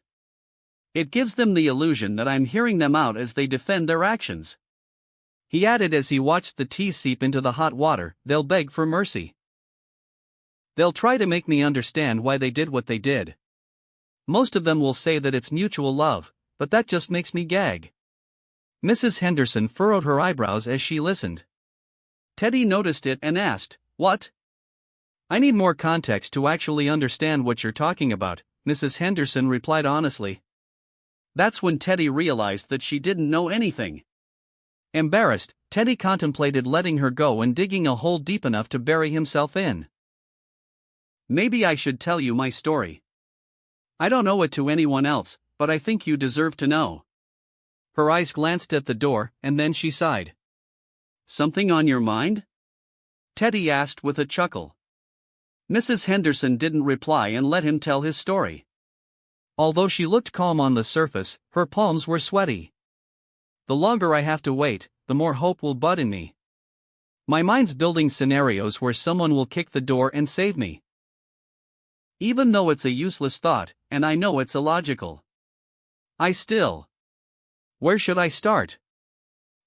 Probably from the very beginning. Teddy recounted his past and shared it with Mrs. Henderson. Back to the football game. After the explosion occurred, the game was paused, and Edward's security team surrounded him, trying to protect him from hidden threats. "Sir, we'll escort you to the safe house now," they said decisively. However, Edward stopped them and asked, "Is there anyone injured? How did it happen?" Edward suddenly realized something and added a question, "We have a safe house?" It was arranged by the CEO, Mickey, the head bodyguard, answered. "We have no information about the situation yet, but we are going to figure it out now." Edward suddenly smiled, which made Mickey break into a cold sweat. "Why don't we go over there and check things out? If there's anyone injured, I can be of service." Tyler suddenly interjected into Edward's conversation. "Hey, what about the football game?" He took off his helmet and asked cautiously. Despite wanting to finish the game, he too was curious about the whole incident. Everyone on the field could see the smoke billowing from the middle school even though it was 3 kilometers away. The score is now 108-6. Do you really want to continue? Can you bridge the gap in just 10 more minutes of playtime? Jacob looked at Tyler with disbelief. Tyler gritted his teeth and said, "Fine. But since you want to go, it counts as a forfeit." Edward replied, "No. We destroyed you guys. You lost. Jacob and I won. Deal with it." "Damn it." Tyler covered his face in embarrassment and cursed out loud. Tyrone tried to comfort him, and Kyle said, "Don't be sad, I'll buy us food. I just got paid a nice paycheck from my part-time job." "You mean selling out your team?" Tyler retorted. "You're buying food for the entire team," Tyler said decisively, punishing Kyle for his action. However, Kyle wasn't deterred as he knew he had enough to feed all of them. "Well, punishment fits the crime," Kyle said with a thumbs up, gesturing that he was okay with it. Suddenly, Edward heard a cry that made his heart sink. With a pale face, Tara muttered, Enid. I forgot to pick her up. She's still in school." What Edward turned to Tara instantly, however, he froze as he saw the tiny figure standing beside her. "I'm right here?" Enid muttered with disbelief. Tara looked at her with shock and immediately went to hug her. "Enid." "I'm sorry," she apologized. Preoccupied with the game, Tara hadn't even seen Enid's countless text messages. Thankfully, Phineas's mother offered her a ride, as the high school was on their way back home. Edward rubbed his chest in relief and muttered, "Thank God." For a second there, I thought this would turn into a tragedy. After a simple cleanup and changing his clothes, Edward drove with Enid, Alex, and Haley to the middle school to see what was happening there. He saw a familiar face at the entrance of the school and a police barricade preventing citizens and reporters from getting close to the destroyed building. They weren't the first to react to the sound of the explosion. "It'll be bad if you go there, right, Ed?" Haley guessed, concern etched on her face. Edward, however, smirked and turned to Alex. Maybe. So I need someone to go bring Chloe to me. And you pick me? Alex protested. Back at Mrs. Henderson's house, Teddy recounted his past. Jamie and I lived in a small town in Florida. We were homeschooled at first, but my mom's friend convinced her to send us to elementary school. There, we met a teacher who looked just like you. Mrs. Henderson listened with empathy. Teddy gritted his teeth. Eerily similar. You could be twins. But that would be abnormal considering she died 25 years ago. Her eyes lit up as she connected the dots. Teddy continued, his voice heavy with memories. After school, she would keep my brother behind and raped him. It went on for months until he finally told our parents. He showed them his bruises and said he was scared. No one believed him until the other students caught on. Word got to her husband, and he wanted a divorce. Finally, someone with common sense, I thought. But she had a backup plan. Let's tell people that he, my brother, raped her instead. She played the perfect victim. Teddy struggled to continue, his voice breaking. Her husband believed her. He ambushed my brother while we were playing in our bedroom, strangling him to death as I hid beneath the bed, watching the light fade from his eyes. I was 7 years old. Teddy remembered that night. How his brother struggled for air. How his body fell lifelessly on the ground. How his parents didn't even try to seek justice for his death. Teddy sighed. I loved my brother. He was the kindest person in that godforsaken town. He didn't deserve that ending. Do you want to know the worst part? What's the worst part? Mrs. Henderson asked. The perpetrator went on to teach for the next 10 years, even winning Teacher of the Year. She acted like the incident never happened, and my brother never existed. I tried to tell people the truth. I wanted them to care about my brother. I showed them evidence, but no one listened. So I decided to take matters into my own hands. When I turned 17, I broke into the teacher's house and tied her up, just like I'm doing to you. She confessed immediately, but I knew that as soon as I let her go, she'd act like a victim again and point her finger at me. Teddy locked eyes with Mrs. Henderson. So I killed her, the same way my brother was killed. I see, Mrs. Henderson said, understanding. You were seeking vengeance for his death. I guess that's when you started down this path? Teddy grinned. Yeah. There are many cases like this across the country. I killed them all, men, women. Gunshot to the head, car accidents, suicide by sleeping pills, strangulation. But that's only when I found a case similar to my brother's. They called me the Tea-Time Strangler, which is such a bullshit name. Mrs. Henderson tilted her head. I mean, you did set up a tea party here. Teddy became crestfallen. It might seem unfair, but I have to eliminate you to continue my mission. You're condemning me to death, just because I have the same face as her? Mrs. Henderson studied him intently. He couldn't meet her gaze. Your existence made me waver. I keep thinking about that day. As Mrs. Henderson listened to his story, she couldn't help but see similarities with someone else she knew. Ironic. Fate is such a bitch. I didn't help him when he was young, so I guess fate is trying to show me what my actions could lead to.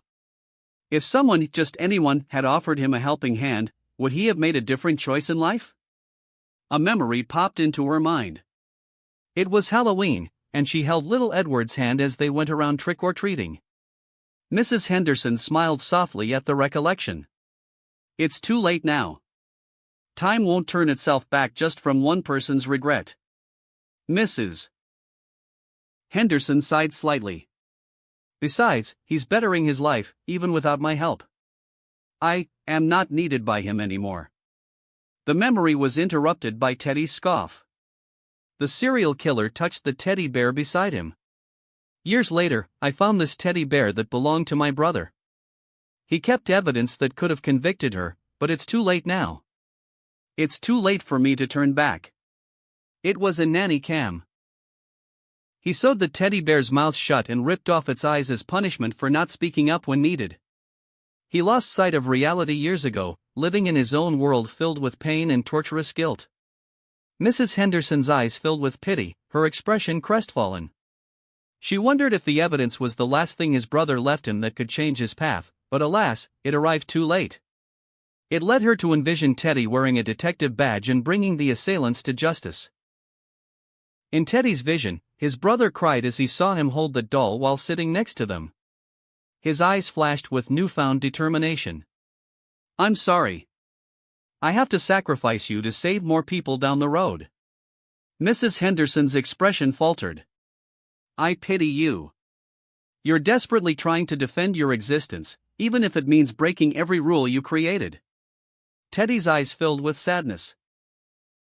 "You don't know what it's like to be alone your entire life and have the only person who's ever been nice to you die unjustly. So what if I broke my own rule? I need you to not exist for the rule to make sense." Her resemblance to his past trauma juxtaposed with her caring nature, challenging his motives. He couldn't let her live, he couldn't let her be kind, he couldn't let her destroy the construct in his mind, or else he himself would be destroyed. "I know someone who went through the same things you did, but he would never make the same choices you make." Mrs. Henderson's words pierced his guilty conscience. "It doesn't matter. For me, you're her. I can't wait for you to become a monster first." Teddy walked to the kitchen abruptly. Mrs. Henderson's eyes widened as she realized his plan. "You." Teddy grabbed the unplugged air fryer. "I noticed you have the original version of this machine. You never returned it despite the recall notice. This starts a fire easily, right? Well, even if it doesn't, I have ways to make it happen. Don't worry. I won't make it painful for you." He took a chloroform bottle from his bag, wetted a clean rag, and covered her nose and mouth until she passed out. As her head fell limply in the chair, he caressed her face one last time. "I'm sorry." Turning on the air fryer, he stabbed a fork into the wire, causing sparks to fly. The fryer caught fire quickly, spreading to the magazines and newspapers around it. The flames grew stronger, engulfing the kitchen cabinets. Teddy untied Mrs. Henderson's limbs, took one last look at her, and left the house. The fire spread rapidly, consuming everything as Teddy drove away. The teddy bear that contained his brother's evidence also caught fire, and the last connection for him to his past was gone. "Oh shit. I forgot. My name is not Teddy," he mumbled as he drove the car away. "I think it's, what is it? I know the last name is Franzetti. Edward POV. A bomb?" I asked, incredulous as Detective Decker explained the situation. I got out of the car and spoke with her while the others stayed inside the Mustang. "We're looking for more evidence, but we found the janitor tied up in the janitor's closet, stripped of his clothes. He showed signs of dehydration, so I guess he had been tied up for a while." Chloe sighed as she looked at the smoke billowing into the air. Firefighters worked hard to contain the blaze, their faces glistening with sweat in the oppressive heat. The police were asking around for any witnesses to the incident or if anyone had seen the imposter. Chloe's partner, a middle-aged man in a beige trench coat and fedora, sporting a handlebar mustache, jogged over. As he saw me, he asked immediately, "Hey, did you find a witness?" "Homeland is coming here right now to take over the scene, so we can pack it up soon." "No, not yet," Chloe replied before turning to me. "By the way, did you?" "Nope. I didn't see anything weird. Also, I don't go to school here anymore," I shrugged. Chloe furrowed her brows and said, "I can't help but think there's something else to this entire case." Noticing her worries, I thought of my friends in the back seat. "Enid and Alex go here, so maybe they saw something? I'll go ask them." Tapping on the backseat window, Enid rolled it down cautiously. "I didn't do it. I'm not accusing you of anything. Did you guys see anything weird happening today? Something that felt out of place?" Alex thought for a moment and replied, "I have no clue. I don't really care about what's going on around me." Enid smiled at her and suddenly remembered something. Oh yeah. If we're talking about things out of sorts, then I saw something weird. Mrs. Henderson went home with the janitor today. I wonder if they are dating. My eyes widened as I heard her. Oh shit. Chloe. I turned and called the detective immediately as I got into the driver's seat. Chloe rushed toward me and bent slightly to ask, "What is it?" The janitor guy, he went home with my teacher. She might be in danger. I spewed urgently. Chloe was taken aback and immediately said, "I'll notify the station, then I'll follow your car." You know where she lives, right? Yeah, follow me. I agreed easily. Chloe put on the police cherry lights on her Lexus, and we rushed to Mrs. Henderson's place. Oh my God. The house is on fire. Haley exclaimed, her eyes widening as she saw smoke curling menacingly from the house. My heart sank as I remembered the way Mrs. Henderson said farewell at the party. I stopped my car right in front of the house and exited hurriedly. "I'm calling the firemen right now," Detective Decker said urgently, but I couldn't hear her. My mind was focused on the inferno before me. Flames licked the walls, casting an eerie glow against the darkening sky. My feet moved without thinking, and I rushed to the front door, drawing surprised expressions from everyone. "Edward!" Haley called out in concern, wanting to follow me, but Detective Decker caught her immediately. My security guard was following me from behind, but they were too late to react and I was already inside the house. "Stop! Edward, it's too dangerous!" Alex shouted. Enid's face paled, and her knees weakened as she pieced the information together. "The janitor is the bad guy," she mumbled. I kicked down the front door and was greeted by thick, acrid smoke that stung my eyes. Covering my mouth with a rag from my pocket, I rushed inside. The structural integrity of the house, ruined by the fire and made worse by my entrance, caused several wooden beams to fall, blocking the front door and trapping me inside. The deeper I went, the stronger the fire became, heat radiating against my skin like a furnace. However, the smoke didn't interfere with my vision at all. Is this the effect of blessing of the mist? It works for smoke too? My eyes widened as I saw the state Mrs. Henderson was in. She lay on the floor, a thick wooden beam pinning her down. Her left hand was badly burned, as were her clothes. "Eve!" I called as I knelt beside her, trying to snuff out the flames on her clothes with my bare hands. My flame immunity, one-time use, kicked in, and I no longer felt the heat. The fire had caused the beam to fall and hit her as she tried to escape. I slapped her face lightly, trying to wake her. "Eve! Can you hear me?" "Ugh," she groaned softly, struggling to open her eyes. I turned to the wooden beam, but as I tried to move it, I noticed a pool of blood seeping from underneath it. "Mrs. Henderson grunted in pain, screaming as I attempted to lift the pillar. "Shit!" I cursed, letting go of the wooden beam. I turned to Mrs. Henderson, my gaze faltering. Her abdomen had been penetrated by a steel rebar, causing her to bleed excessively. The rebar was connected to the pillar, making it impossible to move without causing her more damage. Mrs. Henderson slowly blinked her eyes open and whispered, "Edward? Hey! You're awake. I'm going to find a way to get you out of here." I muttered urgently, calling for help, "Robin. Come on in." A sleek, black drone with a red camera flew in through the broken roof and hovered next to me. "Scan the rebar. I want to know how deep it has gone through her abdomen." A blue scanning light appeared as Robin complied. A holographic blueprint of the wound and the cross-section of her body displayed through holographic projection. Damn it! It went through her kidney. I gritted my teeth at the scan results. Robin notified me urgently, "Sir, the firemen are arriving in 3 minutes." She doesn't have the time. "Robin, see if you can find any fire extinguishers," I ordered. I knew of the drone's capabilities, but I couldn't depend on her to fix the situation. The drone could move objects weighing up to 30 kilograms, shoot tranquilizer darts, provide medical diagnoses, and infiltrate computer systems.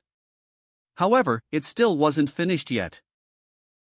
I hadn't had time to upgrade it with advanced weaponry to help with the situation, especially after my lab was destroyed. Is it my fault? Because I wanted a break from this kind of life? I began wondering what would happen if I prepared more. 2 mechanical claws extended from the drone's underside, and Robin flew away to get the fire extinguisher immediately. By the time she left, Mrs. Henderson said, "Edward, it's useless. Save yourself. It's just a rebar." I forced a smile to calm her and said, "I will get you out of here, I promise." Mrs. Henderson looked at me intently. "Even if you did, I won't be able to survive." "Yeah, the kidney thing is quite troublesome," I agreed. "But I have something I can use. The transmutation skill. I can rebuild your body so you can recover from your injuries." Slightly shocked, Mrs. Henderson said, "Don't do that. You should keep it for other uses." "Even if I survive this, I still have." "I'm going to die, Edward." "Don't say that. I can save you," I said urgently as I focused on her injuries. "Edward," she tried to speak again, but I snapped at her, "Don't say that you're going to die again. If I can't even save you, then what's the point of having all the extraordinary skills I got from the gachas?" Mrs. Henderson was silent for a while, then coughed up blood. Turning toward her hurriedly, I noticed she had inhaled too much smoke, and her body was deteriorating rapidly. "Fuck!" I cursed and wanted to pick up the wooden beam, but it was still stuck. Racking my brain, I thought of a way to move it away from her. "I need to cut the rebar or the beam," I said as I walked to the kitchen to grab a knife. Mrs. Henderson coughed violently, her eyes begging me to stop. "Stop speaking. Save your strength," I urged, holding the kitchen knife in my hand. What I was about to do was either foolish or, well, it was foolish. I had practiced the Shigeru Kosaka sword skills through the knowledge I received. She could cut through iron with a spoon and even sever a tank's nozzle with her sword. I had never tried it before, so I didn't know if I could do the same. Holding the kitchen knife steady, I took a deep breath and focused on the rebar. If I couldn't do it, the momentum would hurt Mrs. Henderson even more. Tears flowed from her eyes. "Edward, even if you could do it, you cannot save me. I'm supposed to die here today." "What?" I looked at her, dumbfounded. She continued, "Even if I escape, even if you rebuild my body, I will still die." "That won't change as fate needs it to happen." "Why?" My expression faltered as I gazed at her, crestfallen. "To teach you one final lesson before I go," she said, spitting out more blood. Maybe it was a lesson to let things go and not everything is in my control. Maybe it was something else, but I didn't care. "If you wanted to die, you should have done it where I couldn't be. Even if it's useless, even if I can only prolong your life for just one more day, I would do it, even if I had to use all the cards in my hand." My voice shook as I said, "I cannot have another family die in my hands again." Mrs. Henderson went silent and broke into tears. My heart raced, but I tried to keep my mind calm. Exhaling softly, I swung the kitchen knife with all my strength. Through external medicines, bodybuilding skills from MASH, and pink muscle training from Kenichi, my strength had long surpassed that of an ordinary teenager. However, as I swung, debris from the rooftop fell, interrupting my motion. It landed in front of me, causing me to jam the knife into the wooden beam. The impact hurt my hand like I had just been hit by a truck. "Arg!" I yelled in pain. My fingers shook, and it began to bruise. Mrs. Henderson begged, "Edward, see? Even the world is trying to stop you from saving me. Shut up. If I can't use my right hand, then I'll use my left. If I lose that, then I'll use my foot. Just shut up and trust me." I shouted at her before grabbing another knife from the kitchen. Sweat dripped down my chin as I focused for a second time. "Just one moment. I just need my mind to shut up, just this once," I begged inwardly. Taking a deep breath, I closed my mind and focused on my memories with Mrs. Henderson. From the first classroom lecture to the after-class lessons she gave me to help me keep up with my friends, the advice she provided, I owed her too much. Gritting my teeth, I opened my eyes and swung the knife held in my left hand toward the rebar. It drew a semicircular arc before it stopped. I breathed heavily, looking at the rebar in disbelief. Did I miss the mark? I muttered in shock. Suddenly, the rebar snapped in half. I immediately grabbed the burning wooden beam and threw it far away from Mrs. Henderson. Robin returned with the fire extinguisher and began spraying the area around us. The firefighters arrived, sirens blaring as they rushed to contain the fire. The wall collapsed, and the drone immediately shielded me from the falling debris. "Sir, please exit the building now," Robin urged. "I need to heal her first before bringing her out," I muttered as I placed my hand on her wound. Her breath weakened, and her eyes grew dazed. If I took her out first, I might not make it in time to save her. Despite having the philosopher's stone-level transmutation ability, I lacked knowledge of human transmutation. However, I did have extensive knowledge of surgical procedures and human anatomy. "Mrs. Henderson, can you hear me?"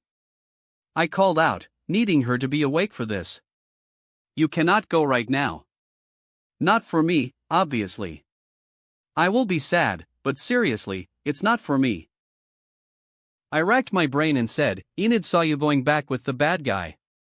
If you die now, she'll blame herself for not telling anyone what she saw. So if you want to keep her bubbly self, you have to wake up just for a second." Mrs. Henderson reacted to my words, slowly opening her eyes. I smiled and said, "Good job," as I activated the transmutation circle. Electrical sparks flew around us as I focused on healing her. General POV. Outside the house, Haley and the others waited anxiously for Edward to come out, their eyes filled with tears. The time it took him to enter and exit the house was less than 5 minutes, but for Haley, time felt like it was standing still. The firefighters sprayed water on the house, desperately trying to contain the flames that licked hungrily at the structure. "There are still people inside," Chloe told the firefighters urgently. Several onlookers began recording the scene when suddenly someone shouted, "There! Someone's coming out!" All eyes turned to the front door, widening in shock at the sight before them. Edward's shirt was ablaze, burned off to reveal his sweaty, muscular torso. He held Mrs. Henderson in his arms, cradling her like a princess as he walked slowly toward the paramedics. Traces of transmutation marked her arms and abdomen. Her body was limp and covered by a blanket. Enid faltered to the ground, her voice shaking. "Is she dead?" she muttered. Her eyes followed Edward as he placed her on the paramedic's stretcher, then turned to her with a smile. Her fear washed away, replaced by relief. Haley rushed toward Edward and hugged him tightly. She flinched slightly as his body felt too hot, but she didn't pull away. "We made it." "She's safe now," Edward comforted the girls, patting Haley's head. "Edward, your hand," Alex exclaimed, noticing his injuries. Haley finally realized it and broke into tears, saying, "Edward, you're injured." "I may have some fractures, but it's not that serious," he replied casually. His adrenaline was still pumping, so he didn't care about the pain yet. "Holy shit. I snapped a pretty good picture," a reporter muttered as he checked the images he captured Edward carrying Mrs. Henderson outside, flames swirling around them. Edward went with the paramedics to the hospital to prevent any more accidents, and his hand was placed in a cast. Edward POV. Ow ow ow. I whined as the doctor checked my hand. Right now, I was in the VIP room of the hospital, with Mrs. Henderson admitted to the ward beside mine. "The specialist will come take a look at it tomorrow, so you have to stay here for the night," the doctor said, removing his glasses. The middle-aged doctor turned to my dad, who nodded slightly in agreement. I raised an eyebrow. "I'm fine, actually. I don't really have to stay here. I still need to find the guy who created this entire mess." "Sit down." Frankie scolded me, while my dad stopped me from getting off the hospital bed. I pouted and said, "At the very least, let me go to Mrs. Henderson's room. I want to hear about the case." "It's fine. They don't need you there." She remembered everything. Chloe already has a lead on the suspect, so you don't need to be involved anymore. I looked downward, saying, if I solved the case before when the files were in my villa, do you think that? It's not your fault, Edward. Frankie interrupted, pulling me into a hug. I sighed and then smiled again. I'm going to Mrs. Henderson's room, I said decisively. Ed, my dad called, but Frankie stopped him. It's fine. Only his hand is injured. He's perfectly healthy everywhere else. As I opened the door to the ward, I saw Enid lying on top of Mrs. Henderson, having just cried herself to sleep. Her parents were waiting outside in the waiting room to take her back home. Mrs. Henderson looked at me with a conflicted expression as she brushed Enid's hair lovingly. I'm sorry that you wasted such a precious ability on me, she said apologetically. But I'm still going to die. You know that, right? I had learned about her brain tumor when we arrived at the hospital. I smiled and said, I have no regrets. Do you? She looked at Enid and smiled softly. No. This, borrowed time, is precious to me. I want to see my student. Her voice cracked and tears flowed freely from her eyes. She sobbed as she said, even though I had prepared myself, I smiled sincerely and said, no one will ever be prepared for death. I should know, I've experienced it before. Mrs. Henderson wiped her tears and replied, thank you, Edward. I grinned and added, don't worry about it. I'm just glad I could finally save someone close to me. She gestured for me to come closer and gave me a hug. I smiled as I embraced her in return. As I lay down on my bed, I reflected on the events of the day. What started as a simple day of playing football and hanging out with friends had almost turned into a tragedy. It filled me with fear. I think I need to stop messing around now, I muttered to myself. Or else, who knows what's going to happen? While I was sleeping in the ward, it seemed that the day's tragedy wouldn't end there. In front of my house, a Cuban woman wearing a floral dress and a large white hat that obscured her face stood after getting out of a cab, carrying a suitcase. That wraps up this part of What If Karmic Gacha System in Modern Family World. Thanks so much for listening. As always, new parts drop every 4 days, so be sure to stay tuned. Also check out my Patreon channel for early releases of all the series, where you can find all the series released one day ahead of YouTube. If you enjoyed the video, don't forget to like, subscribe, share it with your friends, and please consider supporting the original author as well. See you in the next one.